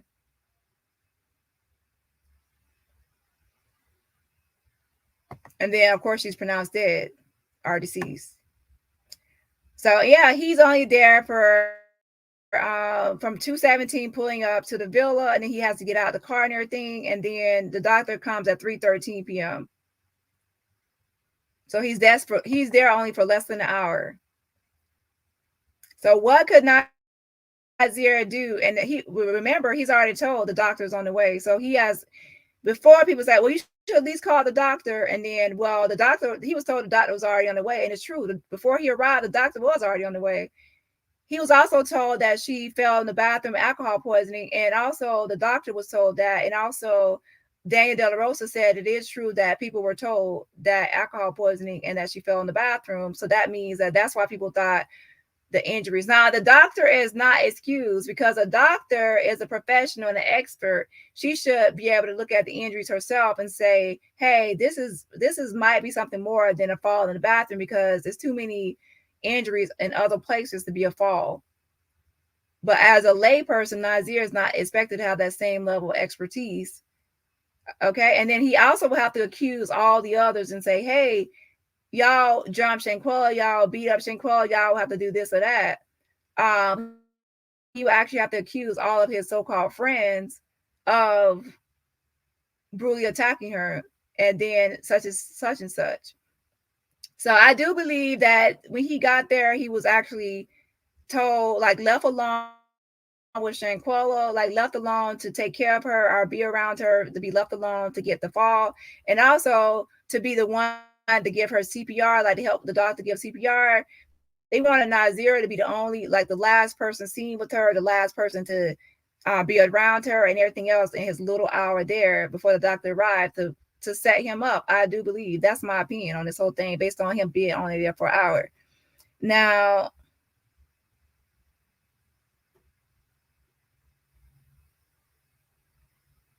let's see here. Hold on a second. Let me read some of your comments. Wait a second. And remember, when you read, let me see a comment. Wait, hold on. So Sonny says exactly less than an hour. So he's only there for less than an hour. So from that, we have to take into his level of responsibility for being there less than an hour and being told already the doctor was coming. And it's true that the doctor was already supposed to be coming. At 2:04, they already said the doctor was supposed to come in. That's what the concierge states. And Nazir pulls up there at the villa at 2:17. So the doctor was already on the way. And most likely, he probably was told the doctor was already on the way. Once he got to the villa and he got inside, that's when he probably was told the doctor was on the way. To be honest, I believe that when he called to get the address for the villa, they were shaking and they were like, oh my gosh, we have to actually call for help. We have to do something now because Nazir is going to be pulling up soon. I believe that when he called to get the address is when they actually called for help. And what I mean by that is that when he said his flight landed and then he made a call to get the address for the villa, I believe that that's when they decided that they had to hurry up and call. And then once he arrived, then they finally were able to tell him the doctor was on the way. I don't know. Something is off with this whole thing.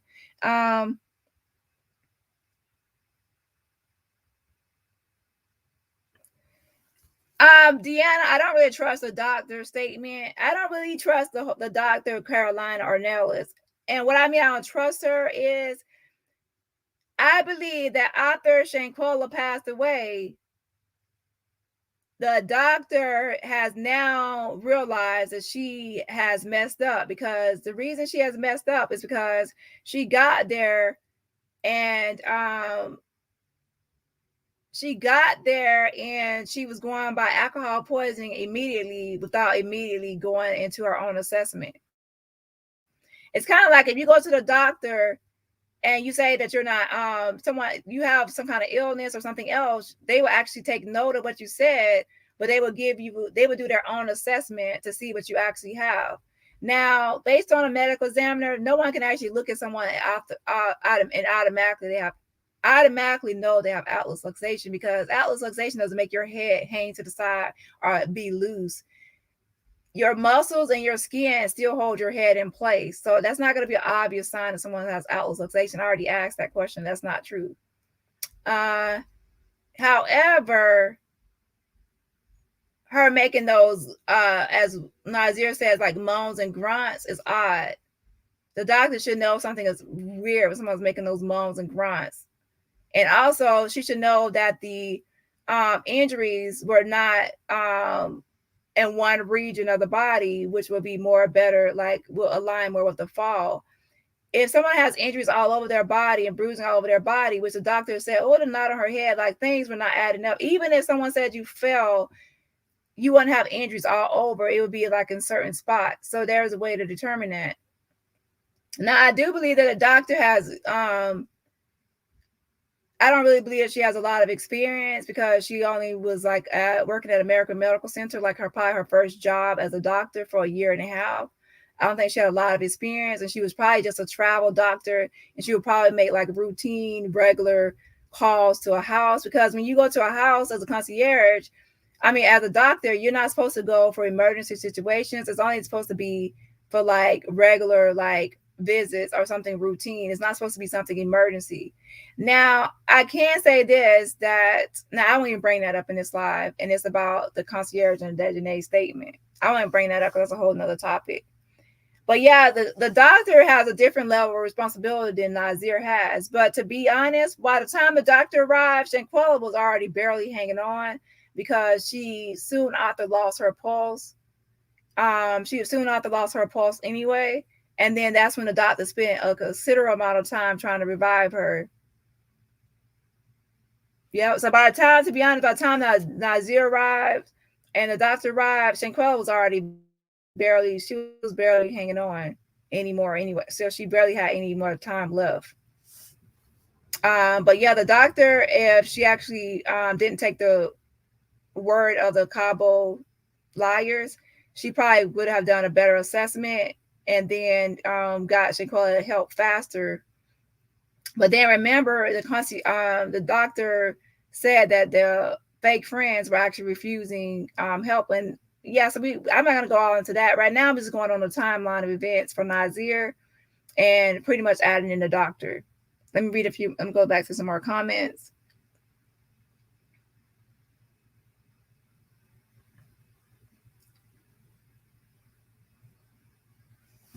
Linda says, Nazeer knew Shanquella was deceased when he got there. I strongly believe that. Some people actually believe that. However, someone making moans and grunts is not going to be deceased. And not only did Nazeer say that, but the doctor also said she was making moans and grunts. Well, she said moans and grunts. She just said making noises. And this is the thing. Nazeer said she was making moans and grunts and unresponsive, right? The doctor could have said something completely different. She could have said that she wasn't making any sounds or anything like that, but she said making noises. So when the doctor said she was making sounds, the doctor actually confirms what Nazeer said, that she was making little moans and grunts. So both of them have both in their statements are saying that she was making noises. Okay. Some people think it was like a death rattle, and some people think that it's just like she was in pain and she was just moaning and groaning. I don't really know what the sounds were, because I wasn't there, right? But I don't think that she was deceased. I do believe that she was hanging on to the last. She was in her final stages. And if anyone knows anything about the final stages right before someone passes away, like within that hour, maybe some people make sounds. I don't know. But she obviously, since based on the autopsy, she didn't survive that much longer. Based on the autopsy, she died between 1:30 and 4:30 p.m. between that 3-hour time frame, right? So she was not surviving that much longer after her injury, after that, during that time period.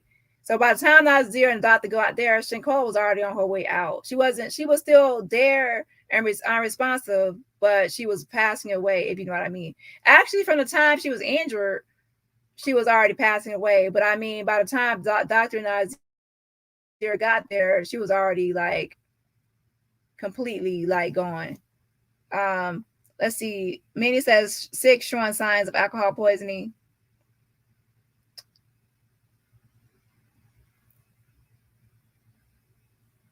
Did you have a previous comment before then too?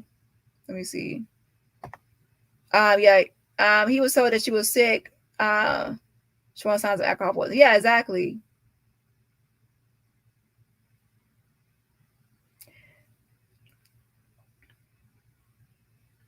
And Minnie says, yeah, he did walk into a crime scene.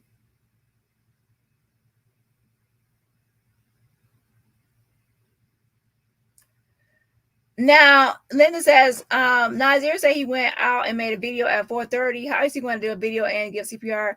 I don't think that Nazir, to be honest, I wouldn't go by Nazir's timing of things because I don't know if he's looking at a watch or whatever he's looking at. I actually have to look at some pictures and see if he actually is wearing a watch or what's happening with that whole thing. However, to be honest, for that, it would be like going into his phone and actually looking at the time on his phone of what time it says, like in a video gallery for the phone. For that, that's how you only way to see the exact timing. Because the one for the other video gallery showing for the arrival time actually matched the one that was on the driver's infotainment center. So to see that for when he did that video, it will be different. And remember, it's not him just saying that he helped with CPR. It says in the report, it says that the doctor said one of the friends assisted with CPR. So who would that friend be? So if Nazir said he assisted with CPR and the doctor says one of the friends assisted with CPR, then guess what? It most likely was Nazir. So I wouldn't go by like what time, but we just go by statements. And it says that one of the friends did assist with CPR. And this stuff was already given to police and police statements in their statements. Okay. So I wouldn't get caught up in the times. I will say who all said that Nazir helped with CPR. It's in the report. And then it's also from Nazir. Okay, so let's see here.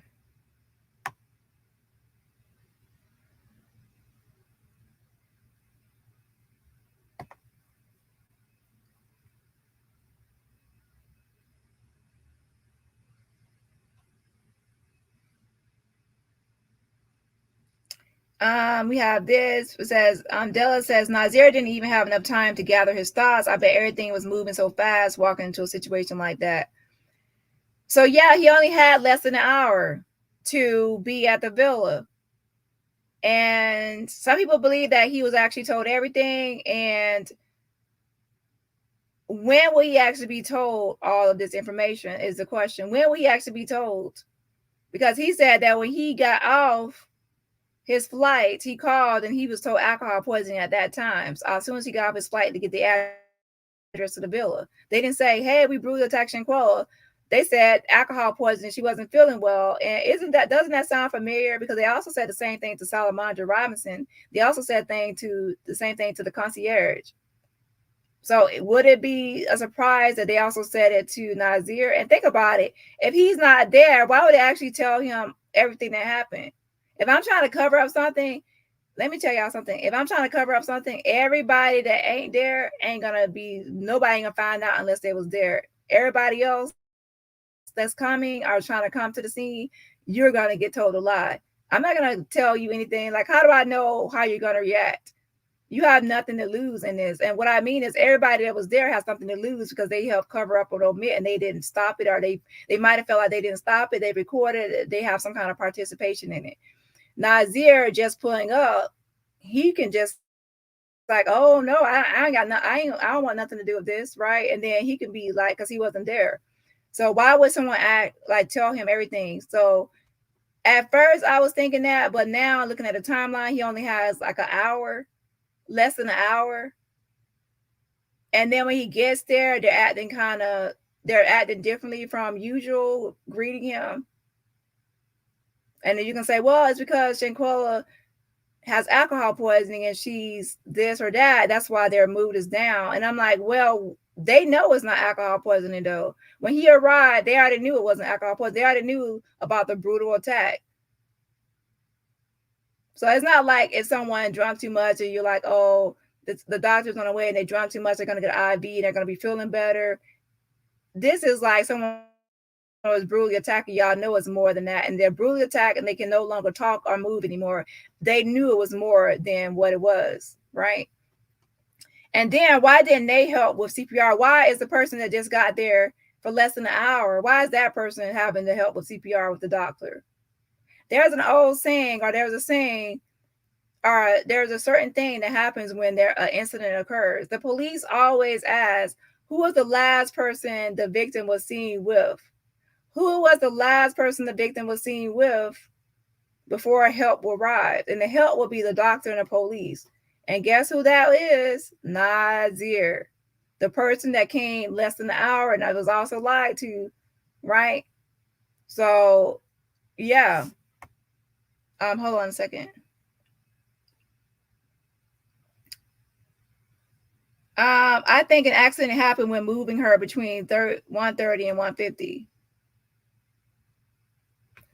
Okay, you think an accident happened when moving her. Remember that a doctor was already called to the village because Shanquella was already injured. And the autopsy shows that she had injuries to her body 12 hours before she was deceased. So she had already been attacked. At some point, 12 hours before she deceased, the attacks had already been happening. And now some people actually believe that it was actually ongoing attacks, right? So, and Nazir, we see what time he got there. So he wasn't even there the night before to be even there to be 12 hours before to have injuries, like to put injuries on her 12 hours before. So these attacks and injuries occurred before he arrived. Now, however, this is where the setup comes, y'all. The setup comes is when he gets there and then he's put in charge of her, including like helping with CPR and everything else. So then let's say he moves the body like from the game room to the living room so he can keep an eye on her or something, right? And then guess who can be held responsible for not giving her the injury, because the person that gave her the injury would be Dejanae. The person that could probably worsen the injury is who? Nazir, from moving her, because with atlas luxation, you're not supposed to move somebody. Their body, their neck and head should be held stable. It should be stabilized. The doctor doing all that movement of her head and everything, not knowing her neck is not stabilized. However, if you don't know that this person has been brutally beaten, you might think it's okay to move the person, but you're not supposed to move a person with atlas luxation. That's where the setup comes. You make someone that just got there less than an hour take care of the person that you have brutally beaten, so they'll be the last person with the body before help arrives. You don't tell them about the brutal attack, you don't tell them about anything, and then boom, this person gets all the attacks, and guess what has happened? Yep. But however, that it really won't work in the end, and the reason it won't work is because of the autopsy. The autopsy says that she sustained injuries to her body 12 hours before the doctor or Nazir arrived. So she already had been brutally beaten before then. And once it gets down to the exact science of everything, then there's no way it can be pinned on anybody. But in the meantime, some people that might not know about these things will try to obviously make it so that others are held responsible for what happened, to set them up, to be honest. Because if you don't want, nobody wants to be the last person seen with somebody, because that's who's going to be investigated or pinned on, right? Okay, let me read some more comments. Now, remember, he said he made a video outside at the pool area, but remember that room that we saw that she was in,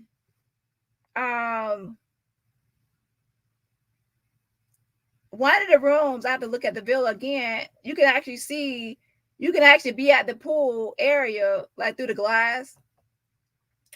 You can be through that door at the pool and still be able to see inside the room. So basically, I have to look at the villa again and see what room he said. But I do know that someone can step outside by the pool area and still be able to see in the room. You see what I'm saying? So they can still keep an eye on somebody even if they take a picture by there. And also, if someone gets somewhere and then they told someone drunk too much and fell, they would have one reaction.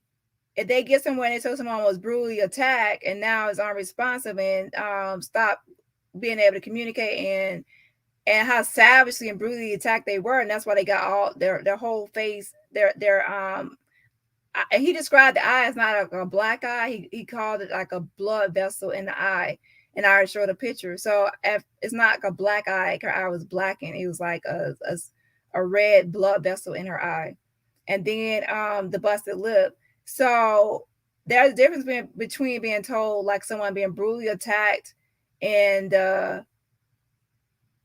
savagely beaten and someone being alcohol poisoning and falling. Now, both is a cause for concern, and you actually want to take care of the person to make sure they're comfortable and everything else. But one would require like, wow, brutal attack. Now, this is getting into violence. This is getting into police, and this is getting into more trouble. The other one is like, well, Shanquella drank too much, and she fell in the bathroom. That goes into more like self-inflicted thing. Like the person drank too much and they fell, they injured themselves. It gives two different reactions here, right? Both still you would still take care of the person, but one you would feel like, oh my gosh, the doctor is coming, but hey, does the doctor know she was brutally attacked? Does the doctor know that that's why she has this busted lip and the sty in her eyes because y'all punched her in the eye and y'all busted her in the lip? And that's why she's unresponsible and not like it's two different stories when a friend tells you the truth about why Shanquella is injured and the lie and how you actually respond. I'm telling you that I believe now, looking at the timeline, that Nazir Wiggins was set up to be the fall guy in this whole situation. And he might not actually believe it because he thinks that these people were his friends and everything. But remember, he made that video. He said, he actually called it a murder and other things. I guess he realized that, hey, this is a lot. And then he stopped talking because he's like, hey, this could be like a lot going on to where, yeah, to be honest, he does need a lawyer because they set him up to be the fall guy. And this was going to happen.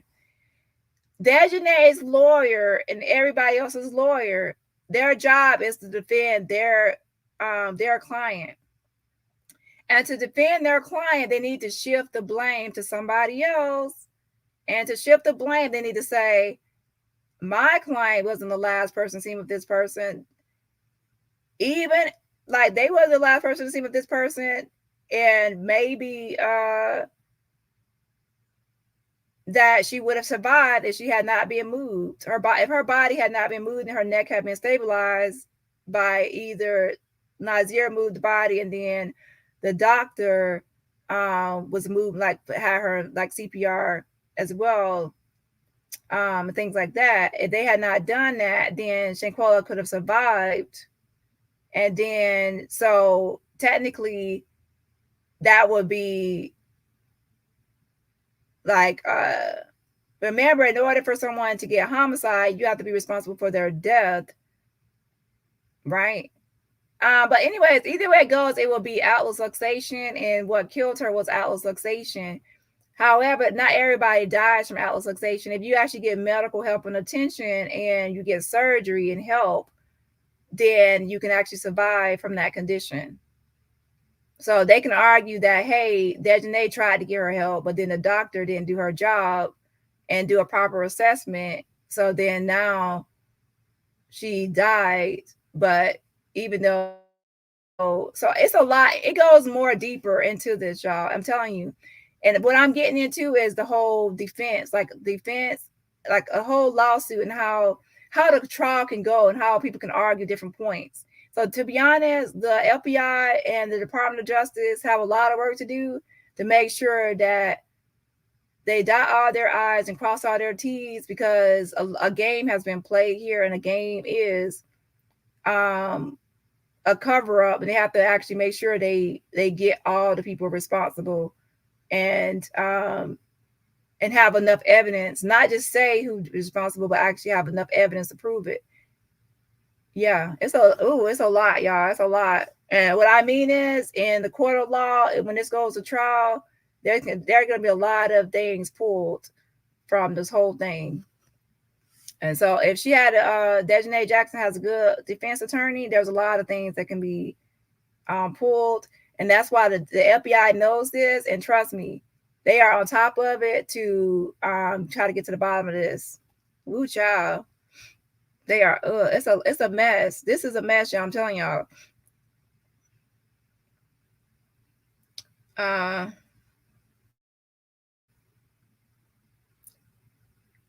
Let's see. Nazir could not report anything. He did not know a crime was committed. Yeah, he could not report anything. That's the thing. I'm saying that he was lied to as well. He was lied to. When he called to get the address, he told, before he arrived, listen to what he said. He said once his flight landed, he called to get the address to the villa. And when he called to get the address to the villa, that's when he was told that alcohol poisoning spoke before, and alcohol poisoning.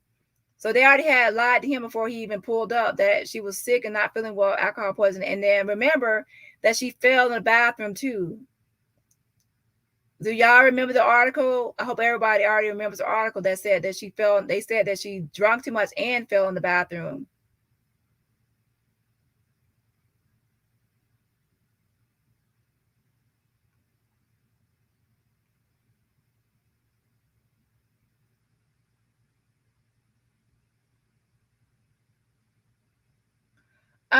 Carly C says they were such a pack. It seemed, why would they destroy Shanquella Robinson and Nazir Wiggins? I wish we knew more.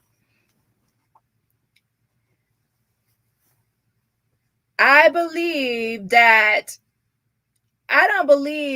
it was intentional to kill Shanquella. I believe that it was to humiliate her and beat her up. And to be honest, to severely beat her up to where you're so jealous that you actually want to disfigure somebody. You actually want to mess up her looks because she's jealous of her looks. So you actually target the face and her hair, different things to try to mess up her looks. People scratch people's face and do things like that so they can try to mess someone's looks up, right? So they won't be as attractive. However, I think it went left because she had a lot of rage and anger. And then, and her size in comparison to Shanquella and everything else. And I do believe that they did not want to tell Nazir because they didn't want to tell him because they would have to take a risk at him either going along with it or not going along with it. Think about it. If you and some other people, y'all there and y'all brutally and savagely beat someone and attack someone, right? And then they are now unresponsive and they're not able to move, and you can see they can't move or do anything, right? And then you have another friend that said they're on their way. Would you tell the friend that's on their way what y'all did? Would you tell the friend that's on their way what y'all did? Or would you think if we tell them, they might actually tell on us? If we tell them, they might actually go along with it. You have to take a risk. And to be honest, it's best that everybody that's there is the only people that know, and everybody that's on their way, it's best to lie to them. Yep, it's best to lie to them. To me, to be honest, it's best to lie. The only time someone will probably bring someone else into it is if, let's say someone killed someone and they wanted help in covering it up. So they would call somebody that they truly love and truly cares about them they would ride or die for them. And then they would say, hey, can you help me bury this body or do something like that? and then they would tell that person, right? But other than that, not really. Let's see here. Suntan says he loves separate from what I heard. What I can say is a lot of times he won't really answer a question if it involves other people. If it's just about himself, then he'll probably answer. But if it involves other people, then that's bringing somebody else's name into it. It's kind of like if someone asks me a question and it's about me, I'd be like, well, I might be open more freely to answer because it's about myself. But if it's about somebody else, then now I'm telling somebody else's business, or I'm involving somebody else, and then they will have to come into the conversation, kind of like that. And to be honest, y'all, in an open case, it's best to not talk to anybody or answer any questions. It's best to just wait to court and only talk, get a lawyer and everything else. I would actually get a lawyer and I wouldn't say anything. And I'm being real. Because the more I looked into the whole timeline of him being there less than an hour and him having to be the one to give help with CPR and things, right? I see it as a setup. So I would actually get a lawyer and I would not say anything. Nope. I'm telling y'all the truth. So let's see. It is being reported he spoke with FBI, but that is to be proven. Now, let me tell y'all this. In the ongoing investigation, you speak to the FBI more than once, because sometimes when they have questions, they reach out to you again. So he actually has ongoing communications with the FBI. I'll post. Let me see this. Let me see. I think he said that. Let me see. Hold on.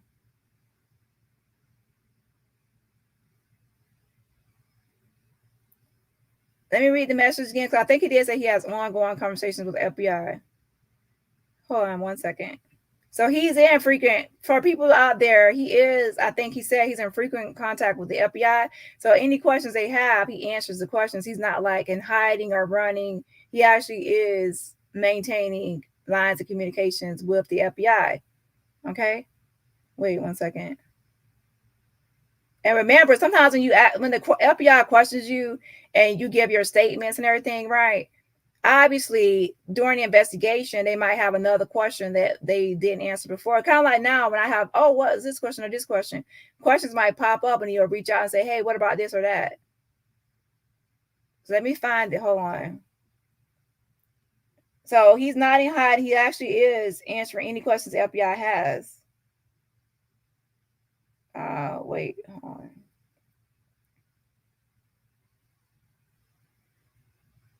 And obviously he's not in hiding. He still has his Facebook open. He still has his Twitter. He still has Instagram.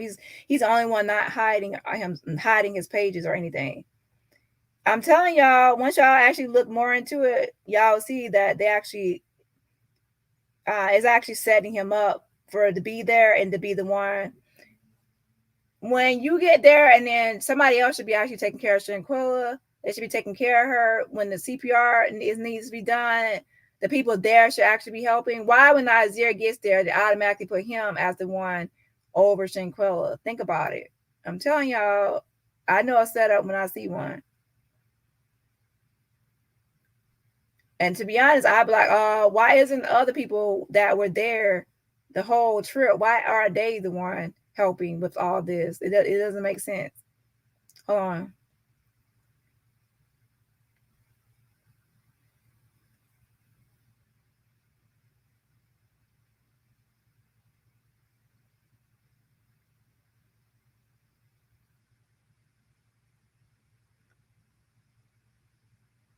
Let's see here.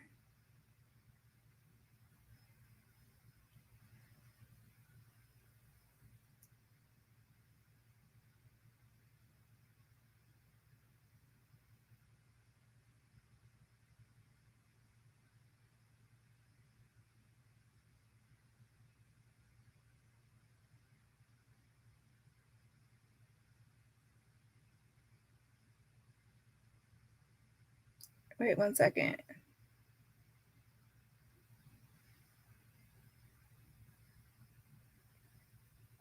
So as we already established, his birthday was around that time.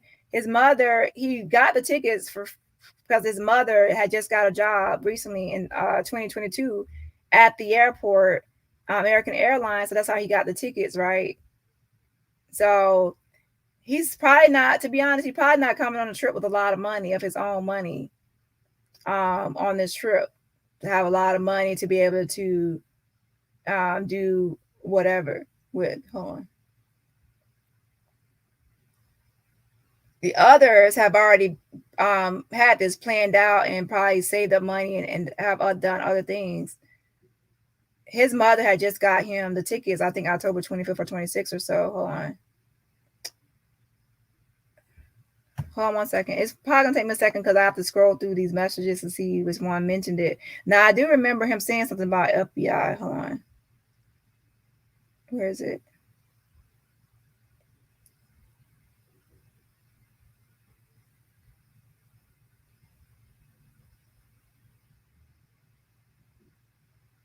Well, here it goes right here. I knew I saw it.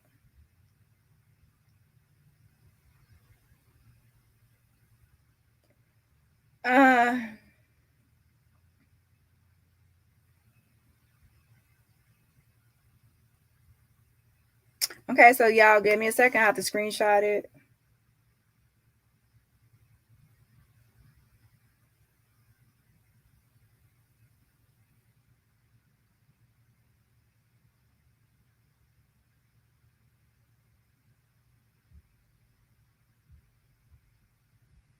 Okay, I have to screenshot and upload it again.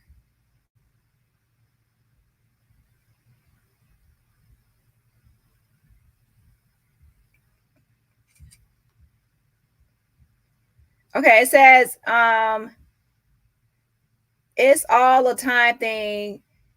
And he says all the time thing. He's talking about why the whole investigation is taking a long time. And I agree, it is a time thing. The FBI is taking their time because this is it's more complicated than we might like. We all think, okay, the video, but trust me, it's more complicated because Shanquella didn't immediately pass away from this. I believe that she was hanging on.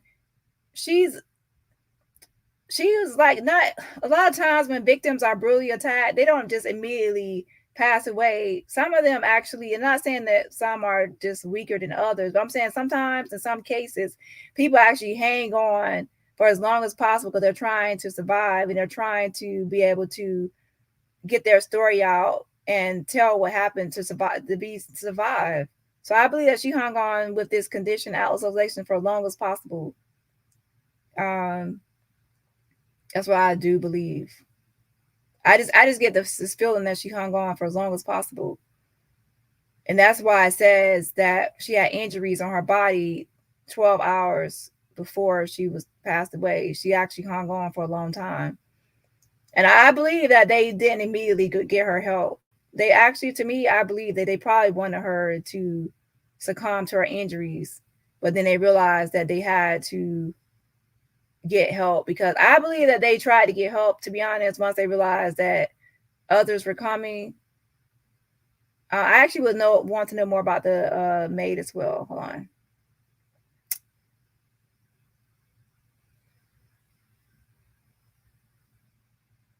What I'm going to do is I'm going to post a screenshot, and right now y'all can actually check out, I don't know if Shank is live now. Y'all can check out his channel. And then what I'll do is I'll come back in the morning, because this is more than I thought it would be. And in the morning, we can actually do a part 2 of this live. Okay. So let me post this last screenshot first, and then y'all can head over to his channel because I don't want to cut it too far in. Wait 1 second. Yeah, because there's way more to discuss than I thought it would be. Hold on. So, wait, it says, I already took it off. Come on.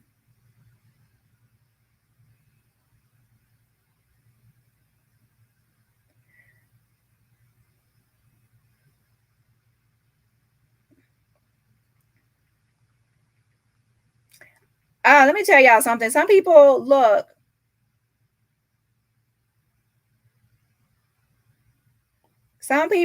if you're over in, let me be honest, if you talk crap about me in another channel, then don't come over into my chat. It's like weird. It's kind of like when someone is being fake in real life. They're fake. they're talking junk about you, but then they come in your face and smile. I don't put up with that. Even on YouTube, no, you can just hang out and you can watch me from the bushes. Okay, you can watch me from the bushes. And trust me, like some people can say this or that, but trust me, they'll be in my bushes watching every live I make. They'll be the first one here watching. The first one here. And the reason I know is because they know that I will post receipts of things. So then they'll want to see what receipts I'm posting and what I'm saying. So they will still be here. They will still be here. Just to see what I'm posting. Exactly. Hold on.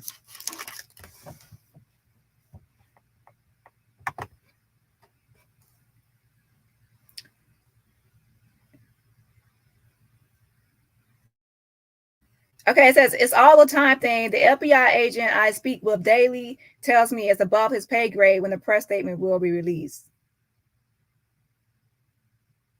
Now I don't. To be honest, I was talking about something else when he mentioned that, so I didn't really like ask more about it. But now I wish I had, child. I didn't pay attention to that message, to be honest, because I was trying to get another question answered. So what? Now I'm looking at it, I'm like, what press statement will be released? I don't know what he's talking about. So don't ask me, because I was trying to get something else answered, and then he put that, and then I was still talking about what I had to, child. So hold on. Wait 1 second.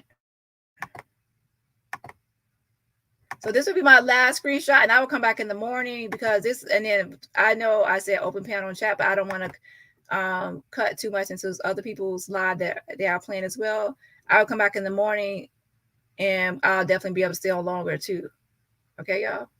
But I still will open up the panel for at least 10 minutes for anyone that wants to chat about this for like 10 or 15 minutes before I get off. And then for the full open panel, we can do it tomorrow morning.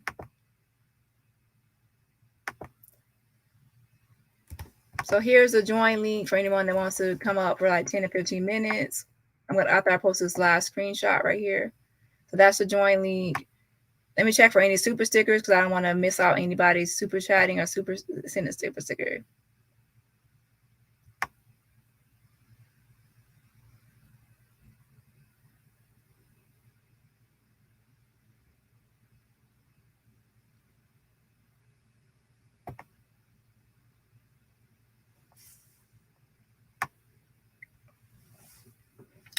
Wait 1 second.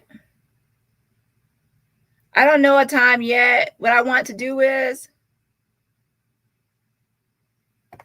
let me address this question. I already addressed that before, Tommy. Says like you can't tell them that no one heard anything. She had to scream for help or something. I heard about from that concierge I spoke to before that there is security in the area. I do believe that at some point she might have screamed, but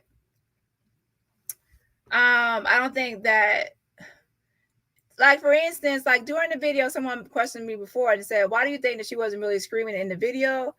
And I gave them an example of being conditioned in life. And to be honest, when you're conditioned in life, you already know, like when you first start, as even like a child, when you first get like a whooping or a spanking with a switch or a belt or whatever, you might scream or even cry because of you getting like your butt whooped, right, for being in trouble or corporal punishment. But then as time goes on and you get used to the whoopings and spankings or corporal punishment, you'll hear things like, oh, I'll give you something to cry about. You'll learn to not cry. You'll learn to take the beatings, take the whoopings, take the spankings, take the switching or the belt. Or even if some people might punch you or whatever else, or you get into a fight at school and people might punch you all over your whole body, your eye, pull your hair, your face, throw you on the ground, and you won't even make one sound because you're used to holding it in. Like the first time you fight somebody, you might like make sounds and moans and groans and make noises, but after you've been in some fights in your life, even like after the first fight, you learn that you don't really make noises when people are, even like somebody can punch you hard in the stomach, you won't even make any noise. You learn to take it, and you become conditioned. So it's not really surprising to me that people don't really scream or shout during a fight, because throughout life you're conditioned not to. Think about it. How many fights do you see on World Star, or even like, because that used to be a popular site for fights, even on YouTube? How many fights do you see and the people do not scream? Even when people are getting jumped, they don't really scream, because everybody pretty much after a while becomes conditioned to take hits. I'm telling you. And it's sad, but it's true. And a lot of times that it stems from childhood. When you first start getting spankings and whippings, you learn to not cry, because crying sometimes I'll give you something to cry about. So I'm not really surprised. Now, do I believe that at some point she probably, if she did make louder noises, yeah, but I mean, who is going to be like helping her? And like sometimes it's like, I wouldn't say learn helplessness, because that's something different. But if you actually make scream or try to get help, and then no one comes to help, and everybody around you is just standing around watching, what's the point of screaming? What's the point of yelling for help when nobody's around besides people in the room, and you know they're not going to help? And when she did say no, like she wasn't going to hit back, nobody helped her then. So why, if she screamed, who was going to help her? She already said she's not going to fight back. Someone should have stepped in at that moment, but they didn't. So I'm not really surprised, like I said, that people don't scream or shout or do certain things during an attack. It's expected, or one would expect, but not always. If people feel like no one around is going to help, or people are too far away to help, like even if I'm in a building, I think people are too far away to help from one villa to the next. Like, what's the point of screaming when the nearest villa I think is too far away for anybody to hear me scream, and everybody in the room is watching me get beat? So like, who am I going to be screaming to? And secondly, if you've been conditioned that when you fight, you don't scream because it's a sign of weakness, you hold it in, you take the punches, you take the whippings, you take the switches, and you don't cry because you learn that from an early age. It's called conditioning. Now, that's just my opinion. It's not fact. It's just my opinion on how things work. And I mean, to be honest, like, you get your butt whooped with that belt. Like, when you're younger, it might be like you might scream or cry or something. But when you're older, you just stand there and just take the parents might be wondering, like, is this belt whooping even hurting them? And then you just standing there like grimacing. You just don't even show signs that it hurts. Or you probably don't even hardly flinch, right? Wait 1 second. See, to me, that's an extra step. I have to download something, screenshot it, send it to my email or whatever, our computer, upload it.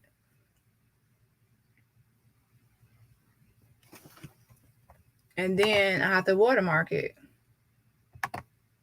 And that's an extra step.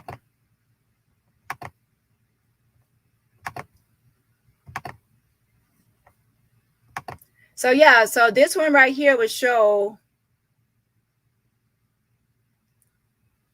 that he says he talks to the FBI agent all the time, pretty much.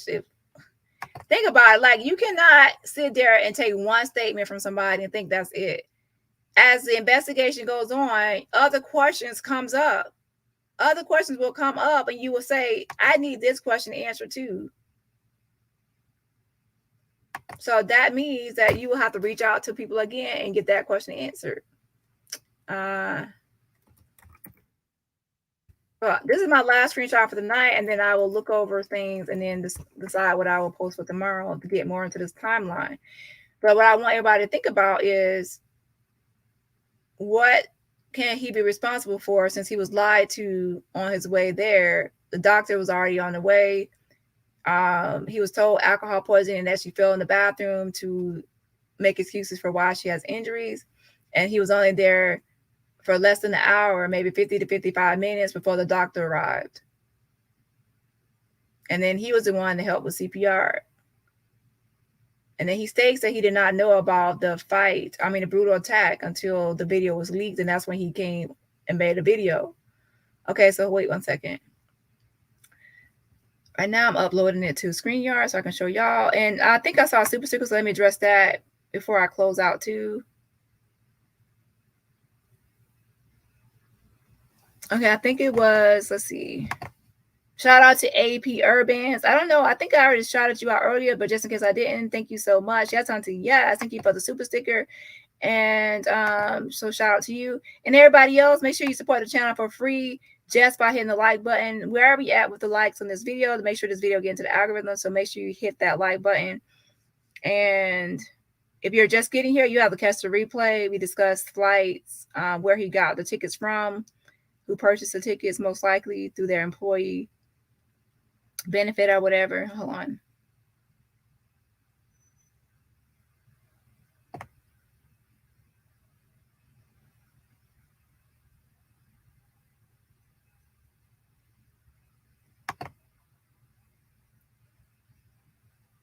Okay, let me delete this one.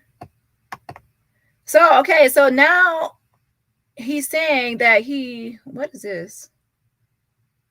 He's saying that is in frequent communication with the FBI. I can delete this picture of Winter.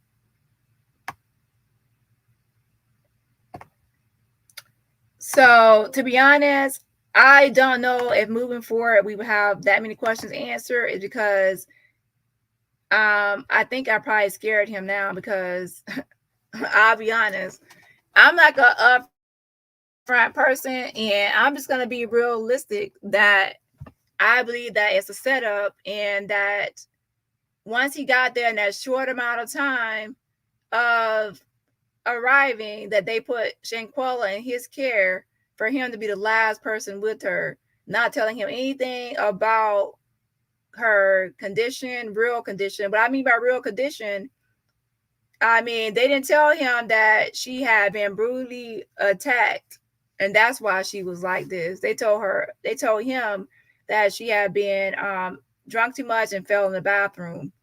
So trust me, you will treat someone differently if they tell you either of those things. I mean, one, I'll be panicking like, oh my gosh, like what y'all did. Oh my gosh, I'll be thinking about jail, police, and everything else. The other one, I would try to make the person comfortable, as comfortable as possible until the doctor comes. And then the other one, I'd be like, oh my gosh, we going to, like, oh my gosh, like, this is crazy. It's two different responses. And I'd be like, is the police coming? Or not just I'm telling you, it's two different things, I would think. Like, so I believe that they set him up. That's why they didn't tell him the truth. Yeah. So anyway, let me post this. Hold on. So yeah, I don't think he's really gonna answer any more questions, because I was truthfully saying, like, I think this is like a setup, and I'm telling you, to be honest, like, it's a setup. It's giving me setup. And then I asked another question, he answered. So I think that he probably realized now that, hey, this probably is something more. If you just get there within an hour and then you're left to take care of that person, then people are going to try to shift the blame to you, and they're not telling you what happened before you came. That's just being honest. A defense attorney's job is to get somebody off. And the best thing they could do is shift the blame to somebody else that was there. Now, is it going to work? Not really. It's not going to work because there's a such thing as a Good Samaritan law. And Good Samaritan law means if you come across somebody that is injured and you do your best to take care of them, even if what you do worsens their condition, such as moving them or whatever else, when they actually need to be stabilized, you're not going to be held responsible for their care. However, as a doctor, you can be held responsible still, because you are a licensed medical professional and you are expected to do your own assessment, and you could be held responsible still for medical negligence. Not really criminal, but medical malpractice. The lay person, not really, because of Samaritan law, Good Samaritan law. However, I don't want to get too far into the defense versus prosecutor, but if you know anything about how this all can go, it's gonna be a battle. It's gonna be a battle, and trust me, it's gonna be a battle, and it's gonna be a battle involving the autopsy report and the doctor's statement and the exact time of death. The same kind of things we argue about on here, it's going to be argued about in court, but it's going to be through science. And even on one side of things, they can have a defense attorney going over the autopsy and then the prosecutor side going over the autopsy, and both can pinpoint things into it. So trust me, it's going to be a battle. And to be honest, it's best for Nazir to lawyer up, because he has been put into a position to be the fall guy of blame shifting and everything else. Now I'm not saying it will work, but I'm just saying that's what it was set up to be. So he will still have to fight his way out of it. Yep. I mean, it's just like with anything else. You have to fight your way out. Even like once accusations are made or blame is shifted, then you have to kind of defend yourself. So everybody would probably need a lawyer, including him, right? Like even innocent people need a lawyer. Okay, this is a statement says, it's all a time thing, and he's talking about how long this whole thing will take, like what's going on with the investigation. And he says the FBI agent I speak with daily tells me is above his pay grade when the press statement will be released. So he speaks, it says FBI agent I speak with daily tells me, so it's an FBI agent that's a guy that is in frequent contact with Nazir. So it's not that the spokesperson, Shirley Lynch, obviously she's just the publicist in the public relations that speaks to the public. And she will be the one to actually release a press statement once a press statement was made. Now, what is he talking about? I don't know, because I didn't try to expound upon this and dig deeper into what he means. And I doubt he would actually tell me what the FBI agent means by what press release or whatever. However, since someone mentioned it, yeah, he is answering questions if any questions are needed by the FBI. So just because he isn't answering our questions on social media doesn't mean that he isn't answering questions of the FBI, which is more important. So he is cooperating with the FBI with any questions they need. Okay, so that's it for today, and I will see y'all tomorrow morning. We will actually keep discussing more on the Shanquella Robinson case, and I will actually open a panel for everybody to join and then also read more comments. Okay. Yeah.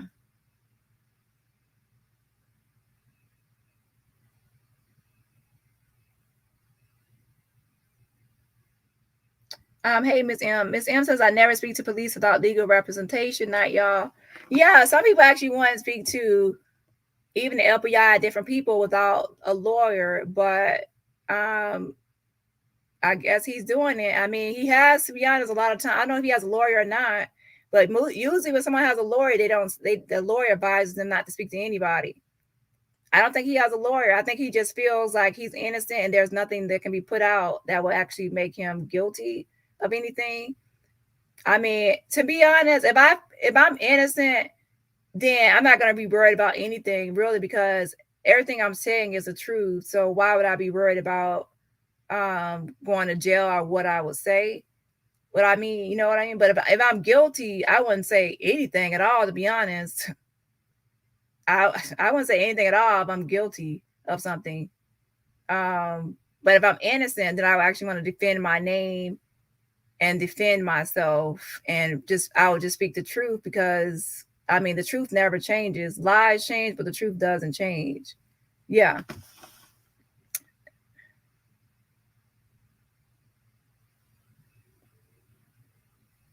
So, so I don't know if he will answer any more questions, because now he might be seeing a different side of things.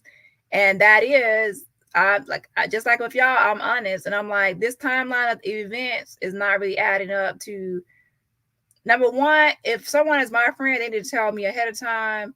They need to let me know before a video is leaked online that a brutal attack happened. Don't lie to me. Don't lie to me and say alcohol poisoning and she fell in the bathroom when it was a brutal attack, and then I find out with everybody else. Immediately, to be honest, I would automatically like, oh, what y'all trying to do? Like, what y'all trying to do? Like, this is like something is odd. But I mean, some people don't want to be like, if you have friends from college and you know them for years, you might not want to be suspicious, but I would be. To me, it's like every man for themselves at this point. Aston Lee says they lied to him just like they lied to everyone else. Let me see any other comments. Well, they all probably already knew Nazir was a motor mouth, so they just kept mouth all in the dark. Why you made me laugh on that? Oh, girl, you make me laugh. Oh my gosh. Woo, I'm trying to be serious. This girl got me laughing. Oh my gosh. Woo. She said they all just kept mouth almighty.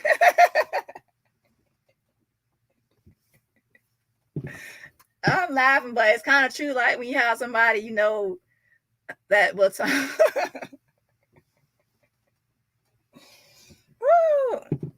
Well, I guess I mean, like even in his first video, he was like, he said, he know, like he's like, what y'all? I don't know what y'all was over here doing. He said something. He said, what did he say? I forgot what he said. Oh yeah, his first video, he used the word murder twice, right? He said, a murder. So he was already calling them a murderer already in that first video, like a murder, right?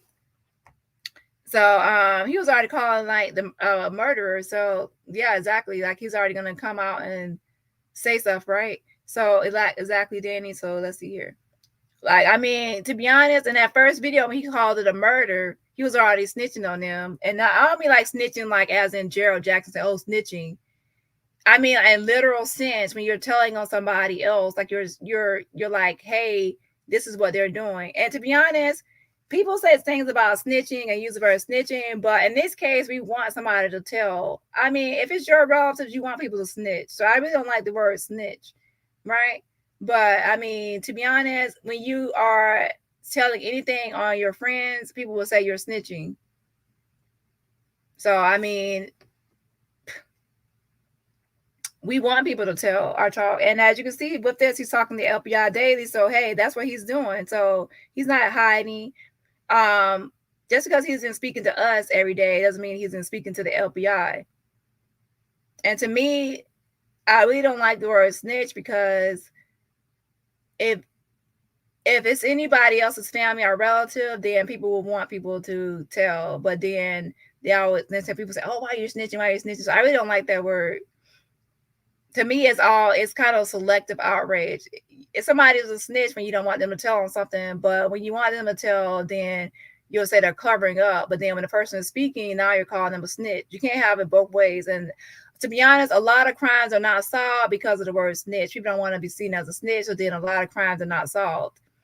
And it's all fun and dandy until your family needs answers, and then people don't want to talk because they don't want to be considered a snitch, right? So I to be honest, I don't really like the word snitch.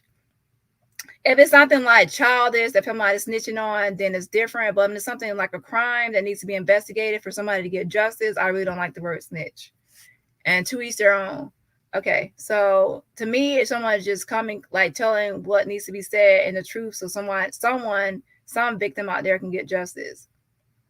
Now, if someone murdered a pedophile, I wouldn't want nobody to snitch on who murdered the person. Let's be honest. I mean, the pedophile deserves to get murdered, and everybody could just be quiet, don't say nothing. However, in the case of like someone like Shanquella, I want everybody to AKA snitch and tell everything they know, and I don't really care who says otherwise. Nope, tell the truth.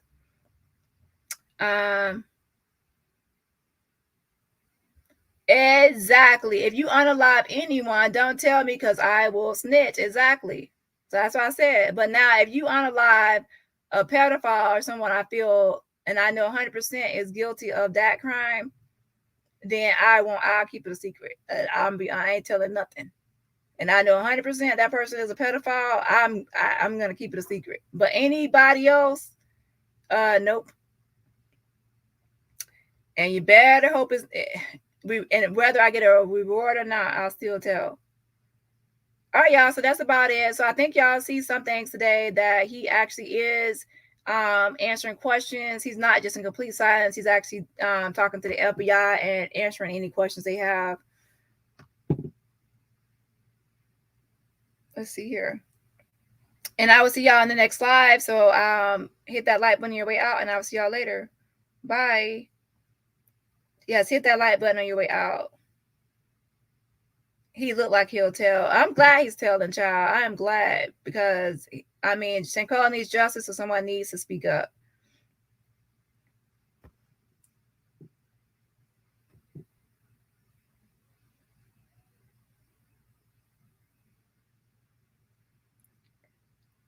Jacqueline Davis says that's been a question for me as well. Who dressed her?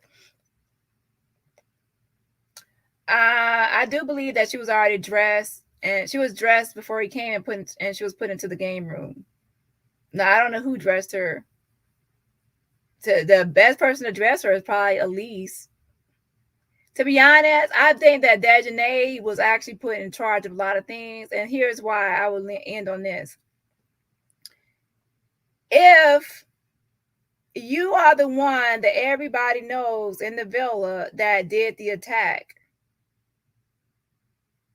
I'm already helping you out by covering for you and not calling the police and telling the police what happened.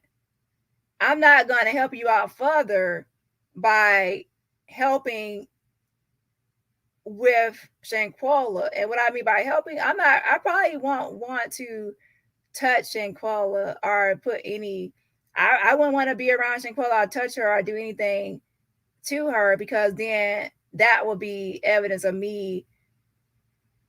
That will actually put me like actually bothering Shanquella, touching her or put my fingerprints on her or some kind of thing. I wouldn't want to be touching on her, to be honest, after you brutally attacked her. So I would tell you, like, if I'm covering for you, I would tell you that you gotta put the clothes on her. You gotta do all the touching, because I might help by covering for you, but I'm not gonna help by and Shanquella is actually petite and Dejanay is manly, right? I mean, she's bigger built. So, and you see how she was throwing her around. So, is it impossible for her to be the one that actually does it? And she could probably do it by herself. I wouldn't be surprised. I mean, she pretty much threw her by her neck, like she can pick her up. So let's see here. Now that's just my guess. I'm just saying. I believe that since she's the one that brutally attacked her, that they actually wanted her to be the one that probably put clothes on her too. Because I mean, I wouldn't want to do all that if you're the one that did it. I'm good on this. I'm good on the Nazir thing. I thought he was a liar in the beginning, but now I feel different. I would rather focus on Manjanae as much as Nazir, so we can get that bitch locked up.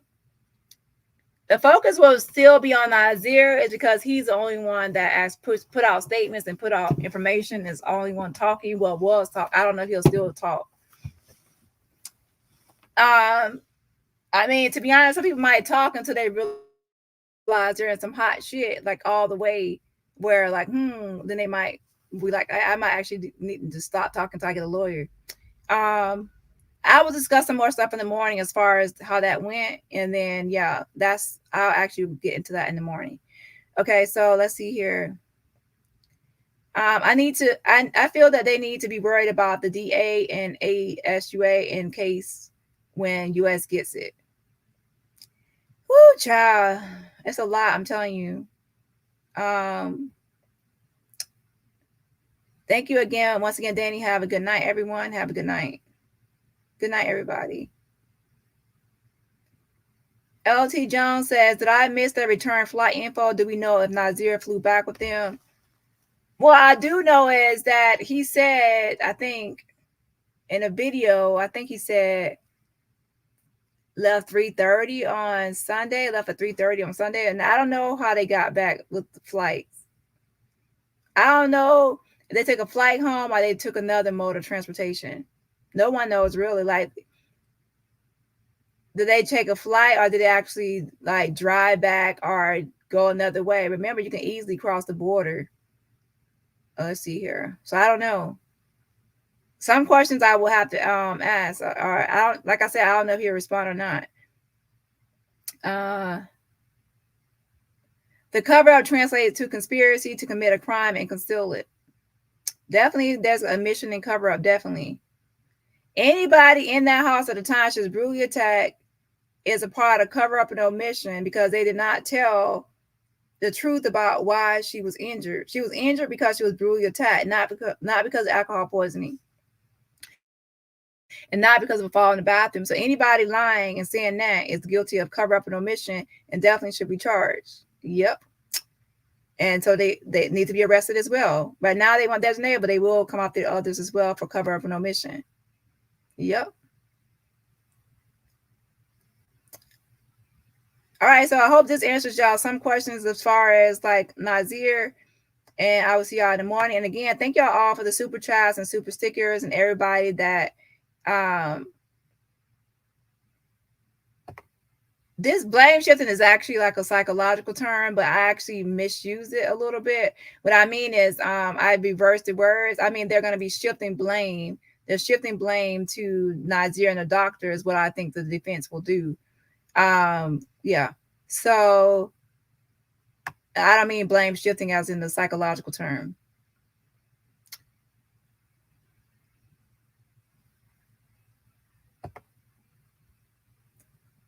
Oh, I think someone did mention that a phone call was made from the Cabo liars back to the States to somebody about something, and then something about alcohol poisoning. That's what they told the Nazir, I guess.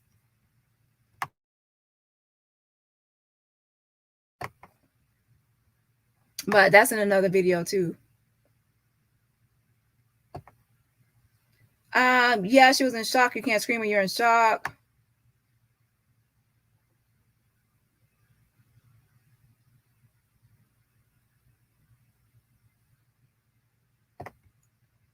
Curly says, damn, it's really hard to believe Nazir didn't know about the fight, or worse, that he didn't know if she was already deceased when he was talking to her. Now, some people still believe that she was deceased when Nazir arrived, and then others believe that she was just unresponsive. I believe that she was unresponsive, and I don't believe that not. The reason I believe that she was unresponsive is this.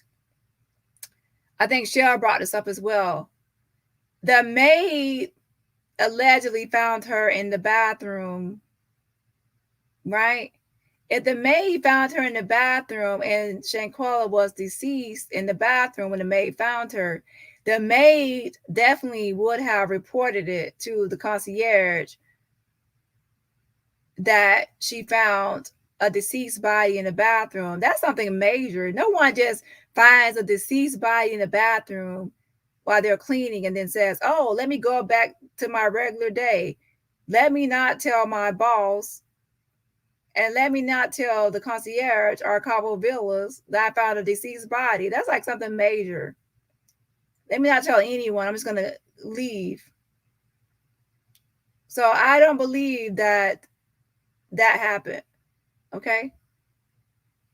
And if she had already told if she had actually reached out to the concierge, then the concierge would not even have to be contacted by Dejanay, because the concierge would say, oh, I already know there's a deceased body. No. And then remember, once the concierge statement and people put their statement, the concierge would have said, oh, I spoke to the maid, and the maid found her deceased before the doctor even arrived. The concierge never said that in his statement that the maid, Lucy, that's what I believe it is, found Shanquella in the bathroom. He would have mentioned that the maid told him that Shanquella was deceased in the bathroom. He didn't mention anything about the maid. He mentioned the maid went there on Sunday and didn't see them or something, but he didn't say anything about the maid finding her deceased on that previous day. That's something major. That's something that some people would not overlook. I believe that the maid found her unresponsive in the bathroom And then she probably went to the others and said, your friend is in the bathroom and she's slumped over, or she's in the bathroom like this. And that's when they went in there all shocked and pretend like, oh my gosh, what happened? What happened? Knowing good and well that they had staged her in the bathroom and pretend like she fell from drinking too much when they knew that she had been brutally attacked. And they put her in there for the maid to find her, in my belief.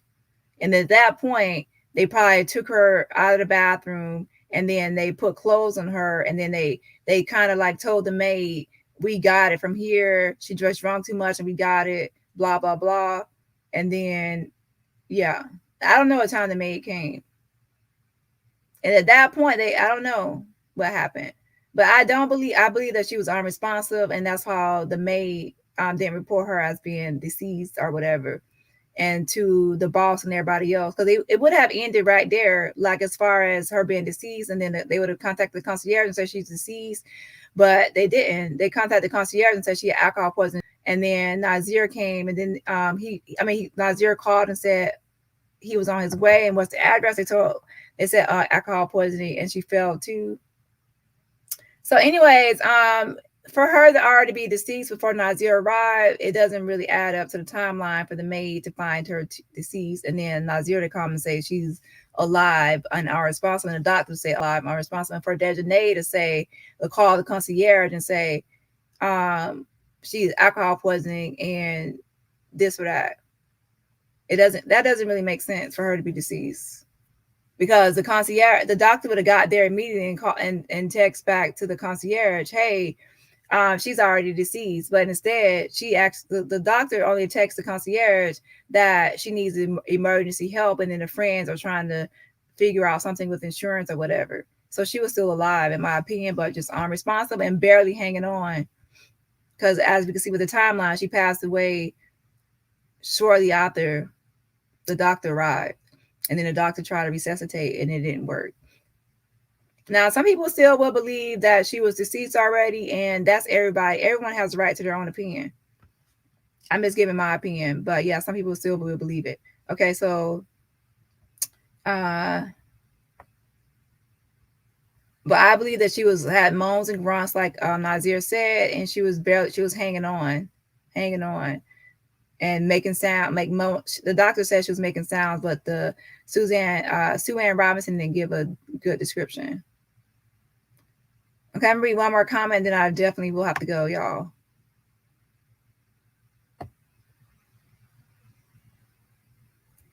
I appreciate you, Dani and Maz. A lot of hard work, and I don't know where Dani finds the time. Well, lately, to be honest, it's just communicating with people and then just bringing the receipts and then a discussion. So it's not as much work as before. Okay.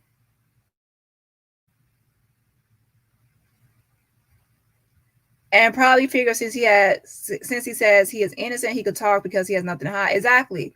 That's why I'm saying, like, if I'm innocent, I don't feel like anything I say will get me in trouble or be anything that's wrong, because I'm just telling the truth. So I wouldn't really be hiding or afraid to talk to people. However, once it's brought to my attention that maybe I'm being set up, and that there is something that, like, I can be like pinned on me, I would actually want to get a lawyer, to be honest. I probably will stop talking, because now I can see how things can be spun and twisted and put on me in some way, and not criminally, but even civilly, like through a civil lawsuit. So then I would actually want to shut up, to be honest. And that's just being real. Whether it's a criminal charge, which I don't, it won't really work. But a civil lawsuit where somebody can sue you in court for money, someone can still try to do that. Will it work because of Good Samaritan law? Not really, but will someone be able to probably try it? Possibly. Well, we watched her get brutally attacked, and she barely made any noise. Exactly. She's conditioned to take punches or hits. Wait, so who do you think called Miss Salamandra? I think it's Khalil Cook. Remember they said Khalil was the one. Salamandra said Khalil was on the phone. I can't stand Khalil. he was supposed to be her best friend, and he just stood there and watched her be brutally attacked and helped cover it up. He was there in the room. He was there. And he didn't do anything to help. Yeah, and there's no doubt about it. He was there. You don't have nothing. I mean, he was there. And he also brought the killer, Dejanay, and then he also went to help cover to Salamandra's house. How dare he? How sickening. Right?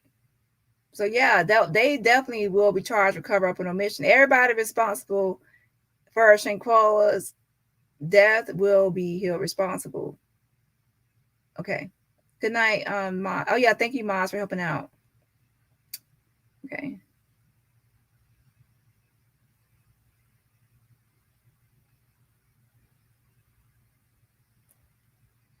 And you figure May probably about an hour, so that makes sense. May may have left at 1:30 and they freaked out and text concierge.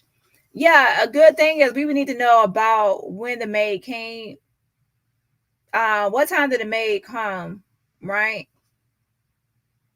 To be honest, I wish she had already released the maid statement, because that's a key part. What time did the maid come and what was the maid statement? That would be like a key piece to know about.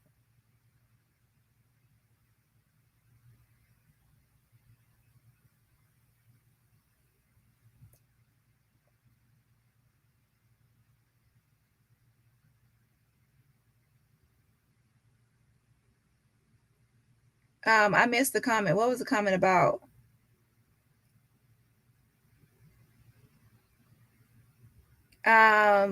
What was the discussion? I don't see what Aries said. Hold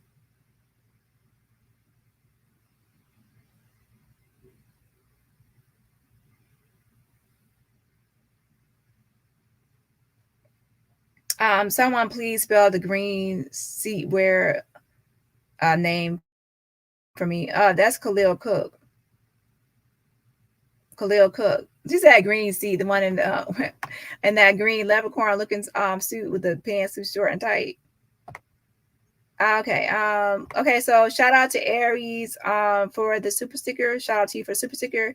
Thank you for supporting my channel. And yes, with that, and let me check my cash out to make sure no one else see anything, because I want to hang up. I think that was it.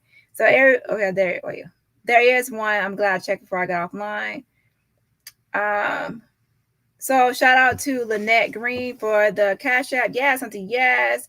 Thank y'all for supporting my channel. So shout out to Lynette, and also again shout out to Aries. And let me check one more thing before I hang up, because I know as soon as I hang up, I have something to say. Hold on.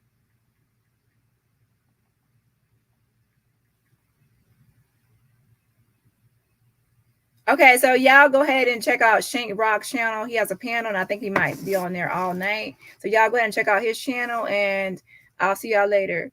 Let me drop the link to his channel in my chat so y'all can go ahead over there and continue on with other discussions on this. Again, his channel is Shank Rock, and I will see y'all back in the morning to continue our discussion of Nazir's timeline, and I'll also drop the link for anyone that wants to be on the panel to discuss anything.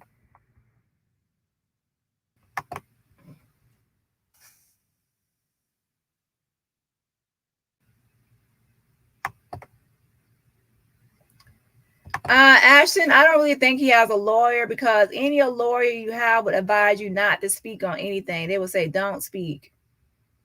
They would say, do not speak to anyone or about the case or anything. I don't think he has one. But do I think he should get one? Yes. I think he should get one, because based on the timeline and him not being told the truth about what happened, he found out along with everybody else, I believe that blame will be shifted to him, and that they intentionally left Nazir to take care of Shanquella. They intentionally left him to take care of Shanquella once he arrived there. He was only going to be there for an hour, less than an hour before the doctor arrived. And then once the doctor arrived, he continued to help with Shanquella by helping with the CPR and things. Right? So I believe that it was actually set up for him to be the last one with Shanquella. Yep. All right, y'all. So yeah, with that being said, I do advise that he get a lawyer, and Not for criminal charges, because that's already going to be investigated, that he is nothing criminal with him. However, definitely for civil lawsuit or anything like that. Sir, you popped out of the bushes. I don't believe he knew anything. I stand by that anyone could walk into this type of situation. How many people would confess to a potential murder since she was unresponsible at breathing? Yeah, he didn't know anything. Trust me, at the beginning, I believed it, but now the timeline proves that he was only there for less than an hour of time, so there's nothing he can really do within an hour. Some people have all these scenarios for what he could do, but since he was only there for less than an hour, there's not a lot somebody can do within a less than an hour based on that. Now, anybody can leave in the comments in the chat or in the thing to tell me what Nazir could do within an hour, then let me know. But if he was already arrived and he told the doctor was on the way, when he arrived, he was told the doctor was on the way. He was also told that she drank too much and she fell in the bathroom. That's why her face has injuries. And then he also helped with the CPR. Now, and he also tried to make her comfortable because she's had alcohol poisoning, put her on her side so that case when she vomits, she won't choke on her vomit. So what was his responsibilities? And y'all can leave we can discuss it in the morning. That's the link to Shank's channel, and I will see y'all later.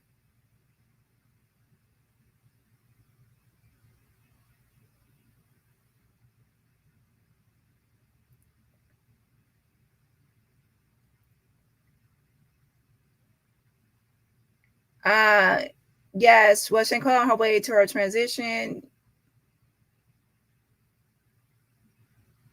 I believe that she was already just barely hanging on. Yeah. We will discuss it in the morning because I have more details to put into this as well. We will discuss it in the morning. Good night, everybody, and thanks, Moz, for helping out. Bye.